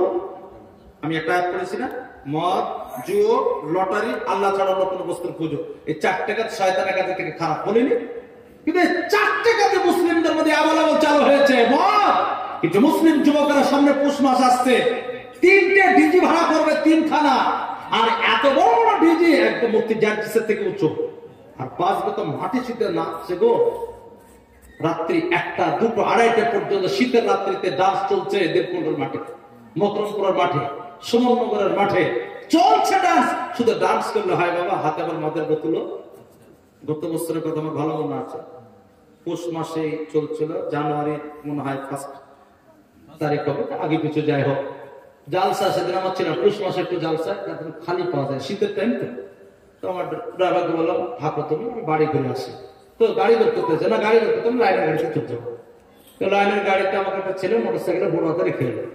দাঁড়িয়ে আছি, বাস আসবে, বাস ধরে ভাবলি যাবো, ভাবলিতে গড়িয়ার পর দাঁড়িয়ে থাকতে দেখতে একটা 207 গাড়ি, একদম বিশাল আওয়াজ, বিকট, একদম থাম থাম করে বাসছে। ওই বড় টেকার স্ট্যান্ডে গেছে, দাঁড়িয়ে গেল। একটু ওখানে দাঁড়িয়ে যে ইচ্ছাকৃত দাঁড়ালো, এমন করে মাজা দিলে নাচছে গো, মনে হচ্ছে দুনিয়া সব হাতের মুঠে চলে এসেছে। আমাদের দেশে Congress party, CPM party, BJP পার্টিতে নাম হলে আরো মেলা পার্টি আছে। ভোট হয়, তারপরে কোন একটা দল জিতে একটা বিজয় মিছিল বের হয়, আছে না? আনন্দ ফুর্তি করে 6 মাস ধরে খেটেছি, দেওয়াল লেখা, পোস্টার মারা, মিছিল গায়া, রাত জেগে ভোট চাওয়া, মেলা কিছু খাটনি হচ্ছে। একটা আনন্দ করেন নেতারা বলে একটু নাচ, একটা আবির মার, একটু যা হোক ফুর্তি কর। আমি বলতে চাইছি, হে যুবক, তুমি 1 জানুয়ারিতে যে মাজা দিলে নাচছো, পুষ মাসে তুমি পিকনিক করার জন্য একদম খেপা হয়ে গেছো, আর ওই 207 গাড়ির উপর তুমি পায়তারা মারাচ্ছ, তো তুমি কি এমন জিনিস হাসিল করেছো যে এত তোমার ডান্স, এত মাজা দিলে তুমি নাচছো? কোন জিনিস একটা হাসিল হবে তবে তো তুমি আনন্দ করবা, আনন্দের পেছনে একটা কারণ তো থাকবে। আফসোস, এখনো তোমার আনন্দ? ছি ছি ছি ছি, আখলাকের মতো একজন মানুষ নিরীহ, একদম অসহায়, শুধুমাত্র সন্দেহের উপরে তাকে নির্মমভাবে হত্যা করা হলো, আজও পরিবার কোনো বিচার পায়নি। কথা বুঝতে পারছেন? হাফেজ জুনায়েদের মতো একজন মাসুম ছেলে গো, মার্কেটিং করতে যাচ্ছিল, প্রকাশ্য ট্রেনে হাজার হাজার লোকের সামনে তাকে হত্যা, এখন পর্যন্ত তার পরিবার কোনো বিচার পায়নি। হে যুবক, তুমি জানো আমাদের দেশে কোরবানির সময় দেখবেন কোরবানির পশুর জন্য একটু স্পেশাল কিছু খাবার তৈরি করে, খুব সাইডে আছে, পাকোয়ান, ক্ষীর, কোরবানি করে খাওয়া। না হলে কিছু কিছু দেখবেন কাঁঠালের পাতা একটু নিয়ে এসে, বুঝতে পারছেন আমি কি বলছি? তো এই কোরবানি এবছর যেটা দিবে সেই তো খাসিটা আছে, আগামী বছর আবার কোরবানি দেওয়ার জন্য আর একটা মোটামুটি 2-3 মাসের একটা বাচ্চা কিনে নেয়। ঠিক না বললাম? আপনাদের দেশে পরিবেশটা কম, খুব সাইডে ছাগলের কোরবানি বেশি হচ্ছে, আর বাড়িতে পুষে বেশিরভাগ দেয়। আমাদের বাড়ির কথা যেটা বলছে, কাঁঠালের পাতা 1 গুছা কিনে এসেছে, বড় কোরবানিটাকে পাতা দিয়ে কিছু খেয়ে কোরবানি হয়ে গেল। এবার ছোট বাচ্চাটা ওই কাঁঠালের পাতা খাচ্ছে, তিরিং তিরিং করে লাফাচ্ছে। ও ভাবছে বাড়ি সব আমার, এবার আর কোনো টেনশন নেই, আর হুসনে সামনে বছর আর নাম্বার আসবে। হাসলেন, কি বললাম কেউ বুঝতে পারে না। জাতি বুঝেনি। এই যে ভাবছো একজন নিরীহ একদম ফল বিক্রি করার জন্য, আসামের কথা বলছি, একটা মানুষ একটা মহল্লায় গেছে, জিজ্ঞেস করা হয়েছে নাম, ভাই সাহেব, সঙ্গে সঙ্গে নির্মম হত্যা, তারপরে মানে কি জুলুম অত্যাচার, বলে বাবা আমি রোজায় আছি গো, আমাকে বেরো না, জোর করে বাড়িকে চিপে ধরে মদের বোতল দিয়ে মদ দিয়ে রোজা নষ্ট করো। শুধু তাই না, শেষ পর্যন্ত গোস্তের একটা ফুলের গোস্তের টুকরো মতো তাকে শহীদ করা হলো। এই নাম্বারটা তোমার আসবে না, কে বললো তোমাকে? এই জন্য একটা লিঙ্ক আল্লাহর সঙ্গে তৈরি করতে হবে। কার সঙ্গে বলুন? মসজিদ মুখী হতে হবে ইনশাআল্লাহ। বলুন যুবক, বিশ্বনবী বলেছেন সাবাতুন দিল্লুহু ফি দিল্লিহি ইয়াওমা লা দিল্লা ইল্লা দিল্লু, কিয়ামতের দিন 7 শ্রেণীর মানুষকে আল্লাহ সকল জায়গা দিবে, তার মধ্যে আছে শাবুন নাশা ফি ইবাদাতিল্লাহ, ওই যুবক যে ইয়াং কালে আল্লাহর ইবাদতের সময় দিয়েছে। সুতরাং আজ থেকে আমরা গুনাহ থেকে পা দেব ইনশাআল্লাহ। বলুন তাহলে ইনশাআল্লাহ সামনে পুষ মাসে একদম চাঙ্গা করে পিকনিক করব ইনশাআল্লাহ। বলুন যাক, আলহামদুলিল্লাহ শুনছে।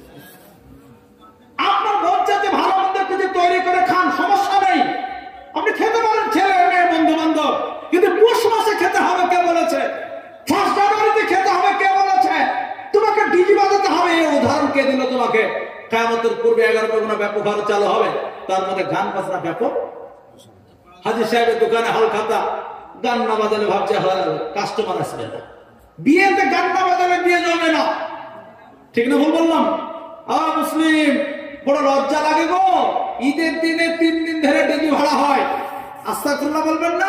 ও মুসলমান ভাই, রমজান মাসকে সুন্দর করে পালন করে রমজান মাসে তুমি কুরবানি দাও, ঈদের দিনে 3 দিন ধরে ডিজি বাজায়, সারা মহল্লা লাইটিং হয়। কে বলতো তোমাকে ওসব করতে? আল্লাহ যেন জাতিকে বুঝদান করুক, সকল আল্লাহ আমিন। সুতরাং কোরআনে হলো মদ, জুয়া খেলা, কিন্তু মুসলিম যুবকেরা কালী পূজার রাত্রে তো জুয়া খেলতে বেরো যায়, ধারণা এই রাত্রে যদি 10 টাকা জিতে যায় পুরো বছর দুনিয়া, মানে বরকত রাত্রে জিতে গেছে। দেখবেন এখন কিছু মুসলিম ওই বিশ্বকর্মা পুজোর সময় নিজের গাড়িতে চূর্ণ খেতে, বলছে রামগোপালে 3খানা আছে, আমার 3খানা হবে, আমি মাখাচ্ছি। তো কোন নাই পা দেবো ঠিক পাচ্ছে না, এদিকে চুনে পা দেবো না, এদিকে আল্লাহর উপর বিশ্বাস রাখবো। আফসোস। লটারি টিকিট সম্পর্কে তো বলবো, আল্লাহ ছাড়া অন্য কোনো বস্তুর পুজো। আমি জানি এই জাতি কোন দুর্গার পুজো করে না, কালীর পুজো করে না, কিন্তু মেলা লাগলে এই জাতি বেশি যায়। ঠিক না বলবো না? পীর সাহেবের পুজো করতে জাতি পিছিয়ে নেই। ওরা তো বসে রেখে পুজো করে, আমাদের জাতি পীর সাহেবকে খবর শুয়ে রেখে পুজো করে। চাদর সুন্দর করে চড়িয়ে দেয়, ফ্যান চালিয়ে দেয়, হুজুর হাওয়া খাবো বলে লাইটিং করে দেয়, হুজুর আমার একটা লাইটে থাকবে। শুধু তাই নাই গো, হুজুরের কাছে আবার তাবার বাতাসা খই দেয়। এই তো জাতির অবস্থা। এই জাতির দোয়া হবে কি করে কবল দোয়া? এই জন্য বাবা অনুরোধ করছি, গান বাজনার মধ্যে 40 তো আছেই বাবা। ও তো গান বাজনার মাধ্যম দিয়ে মদ চালিয়ে দেয় 40 দিন, সুযোগ পেয়ে যাচ্ছে হুজুররা দিয়ে চলবে, ফাঁকা ফাঁকা বোতল মুখে দিয়ে দিচ্ছে। ইসলাম খুব স্ট্যান্ডার্ড ধর্ম, খুব স্ট্যান্ডার্ড ধর্ম। ইসলাম খুবই আধুনিক ধর্ম, ইসলাম খুব মডেলিং ধর্ম।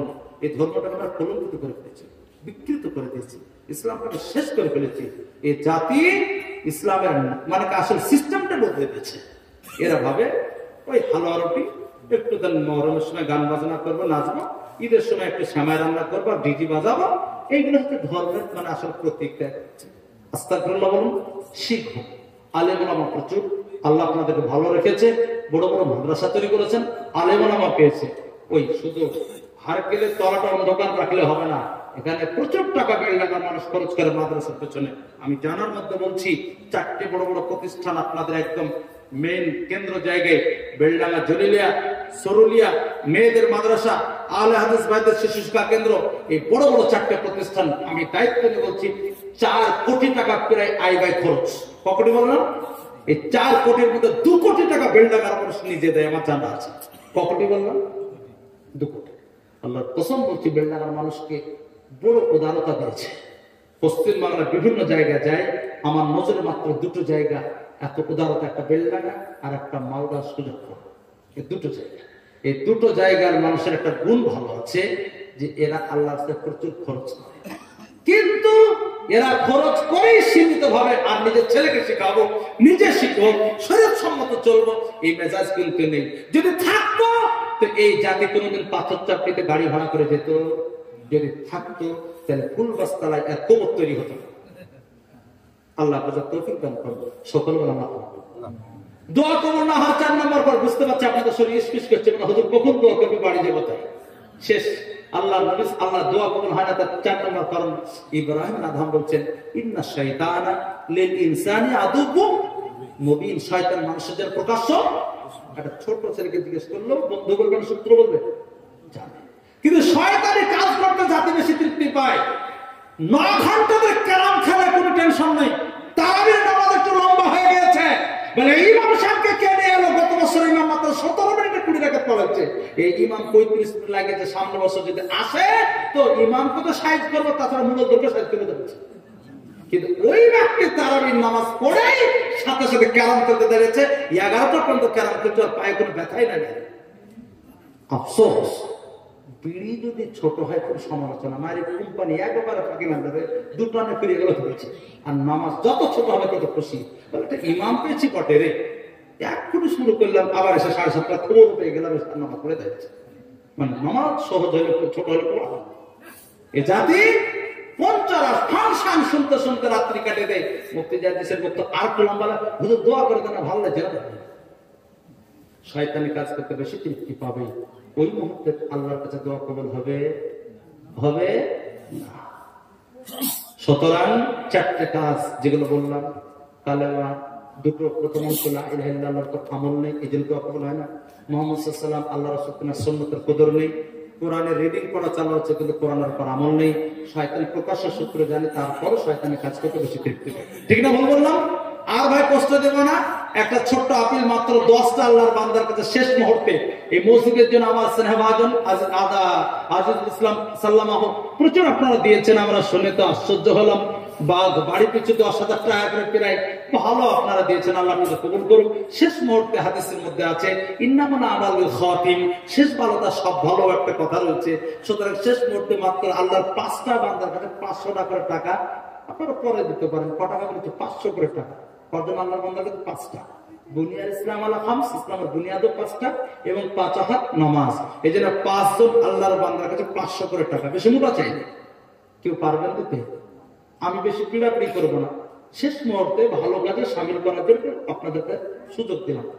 একজন আল্লাহর বান্দা আকুল ভাই এর আগে দিয়েছেন, মাশাআল্লাহ, নারায়ে তাকবীর। আর একটু বলে নারায়ে তাকবীর, লিল্লাহি তাকবীর।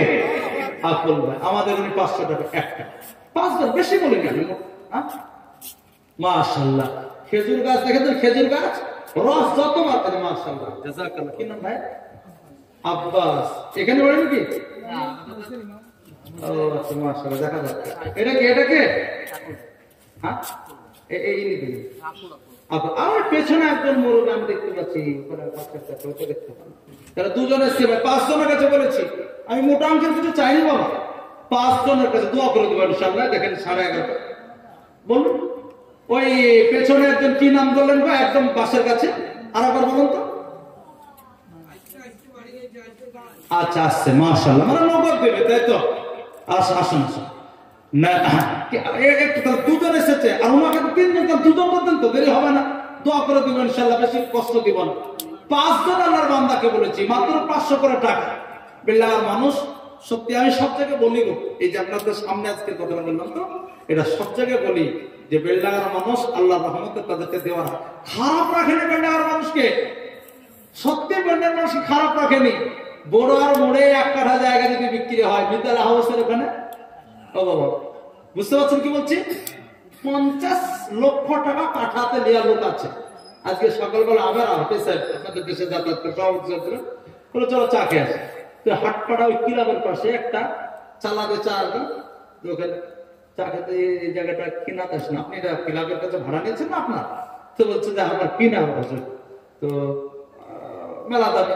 তো বলছে এখন ওই ঘরটা ল্যাপটপ আমার টানের আছে, এই দুটো ঘর মিলে 50 লক্ষ টাকা দাম আছে। বুঝতে পারছেন? তাহলে খারাপ টাকা ও ভাই সাহেব কেউ দিতে পারবেন, ঠিক না? ভুল বললাম? তার মানে আল্লাহ রাস্তায় দিলে আল্লাহ দেয়। আল্লাহকে সাহায্য করে আল্লাহ সাহায্য করে গো। আপনাদেরকে আল্লাহ খারাপ রাখেনি। আল্লাহ রাস্তায় দিয়েছেন প্রচুর, আর 2 জন আল্লাহ এই 2 জন দিয়েছেন, আর 3 জনেরই যথেষ্ট। একটু বলি, দোয়া করে দেবো, বেশি কষ্ট দেবো না আমি। ক্যা নামে মুহাম্মদ प्यारा नबी जिस नाम से हमने काम लिया, क्या नाम मुहम्मद प्यारा नबी जिस नाम से हमने काम लिया, रहमती ने लबू को चूम लिया जब हमने नबी का नाम लिया, क्या नाम मुहम्मद प्यारा नबी जिस नाम से हमने काम लिया। এমনি খেটে লাভ নাই, এমনি খেটে লাভ নাই, কোন সাড়া দেখতে পাচ্ছি। মা বোনরা আছেন, নিঃসন্দেহ দেবে তো, ওরা পাঠাবে, তার তো একটু মাধ্যম তো লাগবে। তারা তো মা বোনদের বলছি একটু কষ্ট করুন, আপনারা কিছু একটু সামিল হন। হাদিসে আছে, বিশ্বনবী বলছেন আমি মেয়েদেরকে জাহান্নামে বেশি দেখতে পেলাম। ওই যুগে নারীরা বড় সচেতন ছিলেন গো। বলে হচ্ছে কেন? বলে কারণ দুটো। 1 নাম্বার, মহিলাদের মধ্যে অকৃতজ্ঞতা না শুকরি বেশি, স্বামীর হোক বা আল্লাহর হোক। আর 2 নাম্বার, তারা মানে আপনার চেষ্টা করলেও কিছুদিন মানলে ইবাদত বন্ধ হয়ে যায়। পুরুষের কিন্তু বন্ধ। বুঝতে পারছেন আমি কি বললাম? পিরিয়ডের টাইমে মহিলাদের ইচ্ছা থাকলে নামাজ পড়তে, ইচ্ছা থাকলে রোজা রাখতে, যদিও রোজার কাজা করে, কিন্তু মূল্যবান রমজানের অফার থেকে তো বঞ্চিত হয়ে যায়। আর নামাজের তো কাজা প্রয়োজনই নেই। আর পুরুষদের কোনোদিন ইবাদত বন্ধ থাকে না। 2 নম্বর কারণ হচ্ছে ওরা কোন না শুকরে, স্বামীর হোক আল্লাহর হোক। 3 মাস ধরে একদম টানা রোগ, কোনো কথা নেই। হঠাৎ একটা মেয়ে ধান সিদ্ধ করেছে, পরপর 3 দিন আকাশ মেঘাচ্ছন্ন, এর আগে কেমন একটা হালকা, সেই দিন কিন্তু মেঘের আর ঠিক রাখবে, এর ফুটিয়ে হয়ে গেছে, মুখে ঝাঁটা মারি, কারো ধান করে না, আমার ঠিকই পালো বলে না, হাদিসে আছে তোমরা জামানাকে গালি দিও না, জামানাকে আল্লাহ বলছেন আমি নিয়ন্ত্রণ করি। তেমন তোমরা মেঘকে গালি দিও না, মেঘকে কে নিয়ন্ত্রণ করে? তেমনই স্বামী বিয়ে হয়েছে 10 বছর, 11 বছর যে শাড়ি, যে ড্রেস, যে পোশাক, যে কসমেটিক যা চাইছে তাই পেয়েছে। হঠাৎ 1 বছর অভাব লকডাউনের বাজারে সেরকম ইনকাম নেই, এটা জামদানি তার শাড়ি দেবো বলেছে, স্বামী দিতে পারে জামদানি তার শাড়ি, দাম তো একটু বেশ মোটা অঙ্কে, তো একটা অনু বা মিনু কোম্পানির একটা 8 পয়লা শাড়ি কিনে দিয়েছে, মন ওঠেনি। ঈদের দিনে লাচা রান্না হচ্ছে, আপনার চালের রুটি হচ্ছে, সবই হচ্ছে, কিন্তু মুখটা কিন্তু ঠিক না, বাংলা পাঁচের মতো। স্বামীর ইচ্ছা আজকের বছর কাদিন হাসি না দেখতে হয়, তো বলে তুমি কি ব্যাপার বলতো, হাসতো না একদম, মুখটা বিষ করে, তো পটান করে এমন করে বম্বিং হলো, তো বলছে তোমার সংসারে সারা জীবন খাটলাম, কোনোদিন মনের মতো কিচ্ছু পায়নি, এই 1 বছরের দিন 11 বছর বেকার করে দেবে। বুঝতে পারছেন আমি কি বললাম? তো বলার উদ্দেশ্য, মা বোনদের একটু ঘাটতি, মেয়েরা বলেন হুজুর কথা সঠিক, এই ঘাটতিটা পূরণ করবো কি করে? তাহলে কাজ করো, আল্লাহর কাছে একটু সাদকা করো, হয়তো সাদকার বিনিময়ে মাইনাসটা প্লাস হয়ে যেতে পারে। এই জন্য আমার নবী সাল্লাল্লাহু আলাইহি ওয়াসাল্লাম মেয়েদেরকে সাদকার কথা বলেছেন। সুতরাং ভাই, এ দেখেন 2 জন এসেছেন, 500 বছর, আর 3 জন বাকি আছে। মাশাআল্লাহ, নারে তাকবীর, আর উচ্চস্বরে নারে তাকবীর। ও বাবা, আল্লাহ আকবার কি এই জালসায় জোরে বলা নিষেধ আছে না? আচ্ছা, বললে গুনাহ হবে এমন ভাবছেন? যদি হয় কিয়ামত দিন আমাকে দিয়ে দিবেন, আর নেকি হলো অর্ধেক আমাকে দিবেন। খুব উচ্চ নারে তাকবীর। একটা নাম উল্লেখ না করে শেষ মুহূর্তে বলেছেন 1400 টাকা নাম উল্লেখ করতে নিষেধ করেন, 1400 টাকা তিনি দিয়েছেন শেষ মুহূর্তে। আল্লাহ তাআলা তার কবুল করুক, সকলে আল্লাহুম্মা আমিন। মা বোনদের কাছে বলছে, একটা ছোট ছেলেকে পাঠানো হলো, যদি আপনাদের কারোর ইচ্ছা থাকে 1 ব্যাগ সিমেন্ট, 2 ব্যাগ সিমেন্ট, বা হয়তো 500 টাকা 100 দিয়ে যা পারবেন একটু পটাপট একটু দেবেন, প্রচুর দিয়েছেন আপনাদের, কোন রকমের আমি বদনাম করবো না। এই 1400 টাকা নগদ শেষ মধ্যে পাঠিয়েছেন, 500 টাকা 500 টাকা, আর কমসে কম এই 3 জন আপনাদের মধ্যে কি হবে না গো? আচ্ছা বলুন, এখন নগদ না পেলে পরে দিয়ে দেবেন, গ্রামের কি মসজিদ বলুন, নাহলে তো এই শেষ বেলা তো সব ঘটনা হয়ে যাবে। একজন সাহাবী খুব যুদ্ধে খুব একদম ফাটাফাটি লড়ছে, একজন বলছে সে তো জান্নাত শেষ বেলা আত্মহত্যা করে, কি বলুন, আত্মহত্যা করে বাস বেকার। এই জন্য শেষটা আমরা খারাপ করবো না, শেষটা ভালোই করবো। আসুন ভাই, 3 জনকে আবেদন করেছি মাত্র, 3 জনকে আর 500 করে টাকা দেবেন না? যদি না দিতে পারেন হাত তুলে বলেন হুজুর খুব ক্লান্ত হয়ে গেছে, পাচ্ছি না দিতে, এও পারবে না কিন্তু, তারপরে দেবে বলুন, বললে আমি না হাতের রাসূলটা কিন্তু একটু পুরোটাই পড়ে শোনাবো, আর না হলে ফালতু খাটবে না, কালকে আবার এই মেশিনকে কাজে লাগানো বন্ধ করে একদিনে। আর যদি কিছু পাওয়া যায় হয়তো একটু বলা যায়, লোভে লোভে একটু বলুন। মাশাআল্লাহ, জাযাকাল্লাহ। ভাই, মা বোনদের কাছে পাঠিয়েছি একজন কচি বান্দা, পারলে কচি ছেলেকে পাঠিয়েছি, পারলে একটু দেবেন আপনারা, 500 টাকা 100 টাকা, যে যেরকম পারবেন আপনারা দেবেন, আপনাদের মূল্যবান দান নিঃসন্দেহে ভালো জায়গা লাগবে। হাদিস আছে, খায়রুল বিকাই মাসাজিদুহা শাররুল বিকাই আসওয়াকুহা, সবথেকে ভালো জায়গা। কি নাম ভাই? মাশাআল্লাহ, জসিমউদ্দিন ভাই আমার। তাহলে 500 টাকা 3 জন হচ্ছে। ভাই আসুন, কাজ হবে মনে হচ্ছে একটু দেন, তাহলে আমি মোটামুটি শুরু করি নাকি? কাজ হবে ভাই, আসুন। আর একজন একটু মানে একটু সারাদিন দেখবেন, উঠলে কিন্তু আমি শুরু করে দেবো। ওটা বেশি চাইনি ভাই, 500 করে টাকা, কারণ মোটা মাছগুলো তো সব ছেড়া বাড়া করে আগে ধরা হয়ে গেছে। শেষবেলা পুঁটি দেড়কে ফেড়কে যদি একটা পাই, তাহলে হয়তো মোটামুটি শেষবেলা একটু যাওয়া যাবে। এর জন্য বলুন, যারা দিয়েছেন তারা দিতে পারেন। খেজুর গাছ একবার রাস দিয়ে শেষ করে না, ও যত চাচ্ছে তত রাসবে না।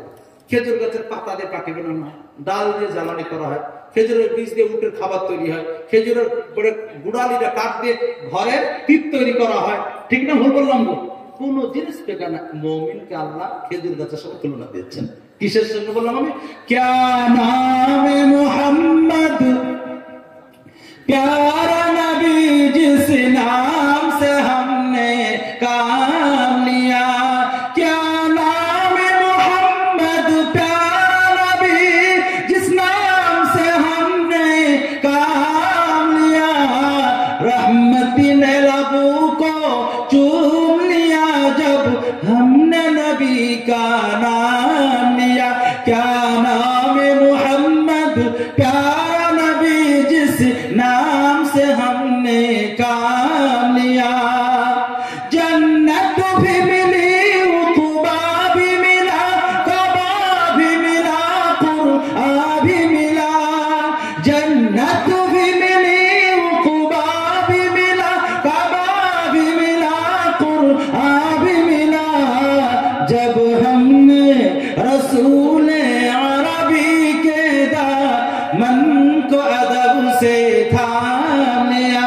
क्या नाम मुहम्मद प्यारा नबी, जिस नाम से हमने काम लिया। माशाअल्लाह, ফেরদৌসা বিবি 2 বস্তা সিমেন্ট, জামিয়া বিবি 2 বস্তা। নারে তাকবীর, আর লিল্লাহি তাকবীর। এই দেখেন মহিলাদের কাছ থেকে 900 টাকা বেনাম নাকি, এবং একজন ফেরদৌসা বিবি 1 ব্যাগ সিমেন্ট আর জামিয়া 2 ব্যাগ, ফেরদৌসা বিবি 2 ব্যাগ আর জামিয়া 2 ব্যাগ সিমেন্ট। মাশাআল্লাহ, 2 ব্যাগ মানে 4 ব্যাগ। পুরুষদেরকে কিন্তু হারিয়ে দেব না, একটু থামেন।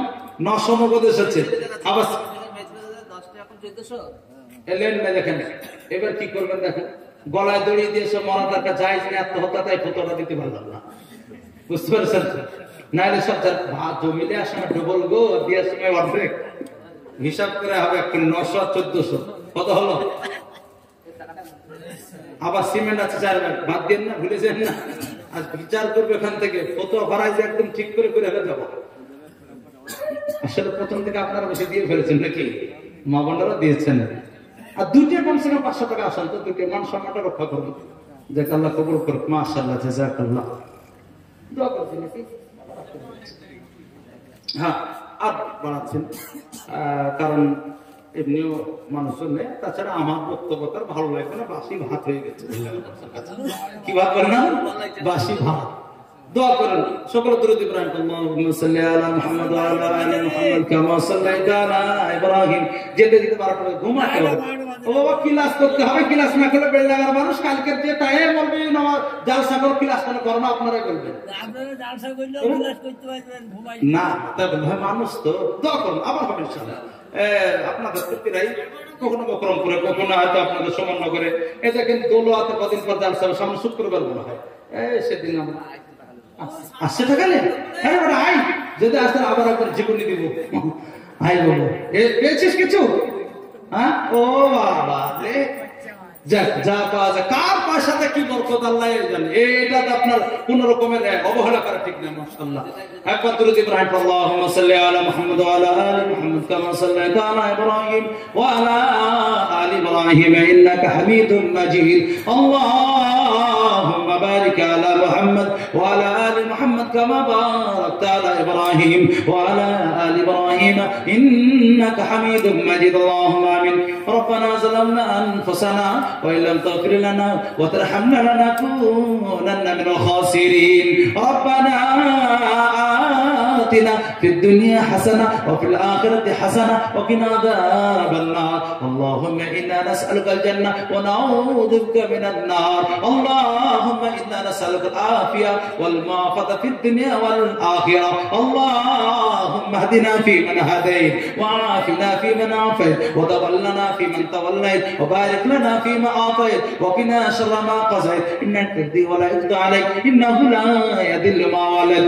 يا الله তোমার কাছে আমরা নিশরাতে আল্লাহ তাহাজ্জুদ রক্ত হাত তুলেছি। মাওলা গো, আমরা গুনাহগার, আমরা পাপী, আমরা দুর্বল, আমরা কমজোর, আমরা ফাকিবাদ, আমরা অলস। মাওলা কারীম, জীবনে যত ঘাটতি করেছি, গুনাহ হয়েছে, ত্রুটি হয়েছে, মাওলা সবই তোমার নজরে রয়েছে। আল্লাহ দয়া করে মাওলা গো, মৃত্যুর আগে জীবনের সমস্ত ভুল ত্রুটি গুনাহগুলোকে মাফ করে দাও। বিকল্প কোনো জায়গা নেই, কারণ তুমি ছাড়া কাউকে জানি না, মানি না, বুঝি না। তুমি ছাড়া কোনো দরগায় আমরা যাই না, কোনো মাজারে হাত তুলি না, বাউরির কাছে আমরা মাথা নত করি না। তোমাকেই জানি, তোমাকেই চিনি, তুমি আমাদের পরওয়ারদিগার মাওলা, লালন পালনকারী পরওয়ারদিগার মাওলা গো। জীবনের সমস্ত ভুল ত্রুটিগুলোকে মৃত্যুর আগে ক্ষমা করে দাও। আল্লাহ, এই জালসাকে অনুষ্ঠিত করতে যে কত মানুষ পরিশ্রম দিয়েছে, পরামর্শ দিয়েছে, অর্থ দিয়েছে, মা বোনেরা কত আল্লাহ মেহনত পরিশ্রমের টাকা ব্যয় করেছে। আল্লাহ সকলে তুমি মাওলা দানকে মঞ্জুর করে নাও। মসজিদকে মাওলা ডেভেলপের জন্য, মসজিদের উন্নতির জন্য মাওলা কেউ মাওলা 50, 25, 20, 10, 15, কেউ মাওলা 5, কেউ 2, 1000, 500, 100, 200, যার যেরকম সম্ভব হয়েছে সকলের তুমি দানকে মঞ্জুর করে নাও। যাদের কবরে আব্বা মা চলে গিয়েছেন, আত্মীয় স্বজন, দাদা দিদি, নানা নানি, ভাই বোন চলে গিয়েছেন, কবরগুলোকে জান্নাতের টুকরা বানিয়ে দাও। অসুস্থদের শিফা দান করো, ঋণীদের ঋণ পরিশোধ করে তৌফিক দান করো। কন্যাদের বাস্তব কন্যা সুপাত্রের ব্যবস্থা করে দাও। ছেলে মেয়েদেরকে মারা ইসলামিক পরিবেশ দান করো। বড়দের সম্মান, ছোটদের স্নেহ করো, তৌফিক দান করো। মারামারি, কাটাকাটি, ফিতনা, ফাসাদ, কলহ, দুর্গি, হেফাজত করো। আল্লাহ মুসলিমদের মাওলা যারা যেখানে অসহায় অবস্থা আছে আল্লাহ হেফাজত করো। আল্লাহ আমাদের প্রত্যেককে মিলেমিশে মহব্বতের সঙ্গে থাকার তৌফিক দান করো। হিন্দু মুসলিম আদিবাসী খ্রিস্টান সকলের সঙ্গে মিল মহব্বতের সঙ্গে থাকার তৌফিক দান করো। আল্লাহ এই জালসার মধ্যে যে কথাগুলো আলোচনা হয়েছে, যার উপর আমল করলে নেকি হবে, আমল করার তৌফিক দান করো। আর যার উপর আমল করলে আমাদের গুনাহ হবে, তার থেকে আমাদের হেফাজত করো, মাওলা বর্জন করার তৌফিক দান করো। আল্লাহ আমাদের মধ্যে অনেক মিথ্যা মামলা মুকদ্দমাতে জড়িয়ে থাকতে পারে, চুপ করা দাও আল্লাহ। বিশেষ করে মাওলা কারীম গো আল্লাহ, আমাদের হজ্জে মাবরুর মৃত্যুর আগে কপালে জোগাড় করে দাও আল্লাহ। মৃত্যুর সময় কালেমা মুখে জারি করে দিও, যে কালেমা বিশ্বের বিদ্যুৎ চাচা আবু তালিবের সামনে প্রস্তাব রেখেছিলেন আল্লাহ। আল্লাহ কোরআন হাদিস সম্মত জীবন যাপন করার তৌফিক দান করো মাওলা গো। শিরক বেদাত থেকে হেফাজত করো মাওলা। সুমনগর গ্রামের মানুষকে তুমি কবুল করে নাও। এই গ্রামের মানুষকে আল্লাহ মসজিদমুখী বানিয়ে দাও। মসজিদের বাকি আকাশকে পূর্ণ করার তৌফিক দান করো মাওলা। আল্লাহ যতক্ষণ জান্নাতি বান্দা না হতে পারবে মৃত্যু দিও না। আজকের জালসায় যত বক্তা শ্রোতা এসেছিল সকলকে কবুল করে নাও, দানকারীদের কবুল করে নাও আল্লাহ। আমার সংক্ষিপ্ত আল্লাহ বিশ্বর বিসাদকে এত পাইলে তোমার রহম করবে। এই মূল্যবান সময়ে আল্লাহ বরকতে মঞ্জুর করে নাও। রব্বানা যালামনা আনফুসানা ওয়া ইন লাম তাগফির লানা ওয়া তারহামনা লানাকুনান্না মিনাল খাসিরিন। আল্লাহুম্মা ইগফির লি ওয়া লিওয়ালিদাইয়া ওয়া লিমান তাওয়ালাদা ওয়া লিজামিল মুমিনিনা ওয়াল মুমিনাত ওয়াল মুসলিমিনা ওয়াল মুসলিমাত আল আহইয়াই মিনহুম ওয়াল আমওয়াত ইন্নাকা সামিউন কারীবুন মুজিবুদ দাওয়াত। سبحان ربك رب العزة عما يصفون وسلام على المرسلين والحمد لله رب العالمين آمين آمين برحمتك يا أرحم الراحمين آمين.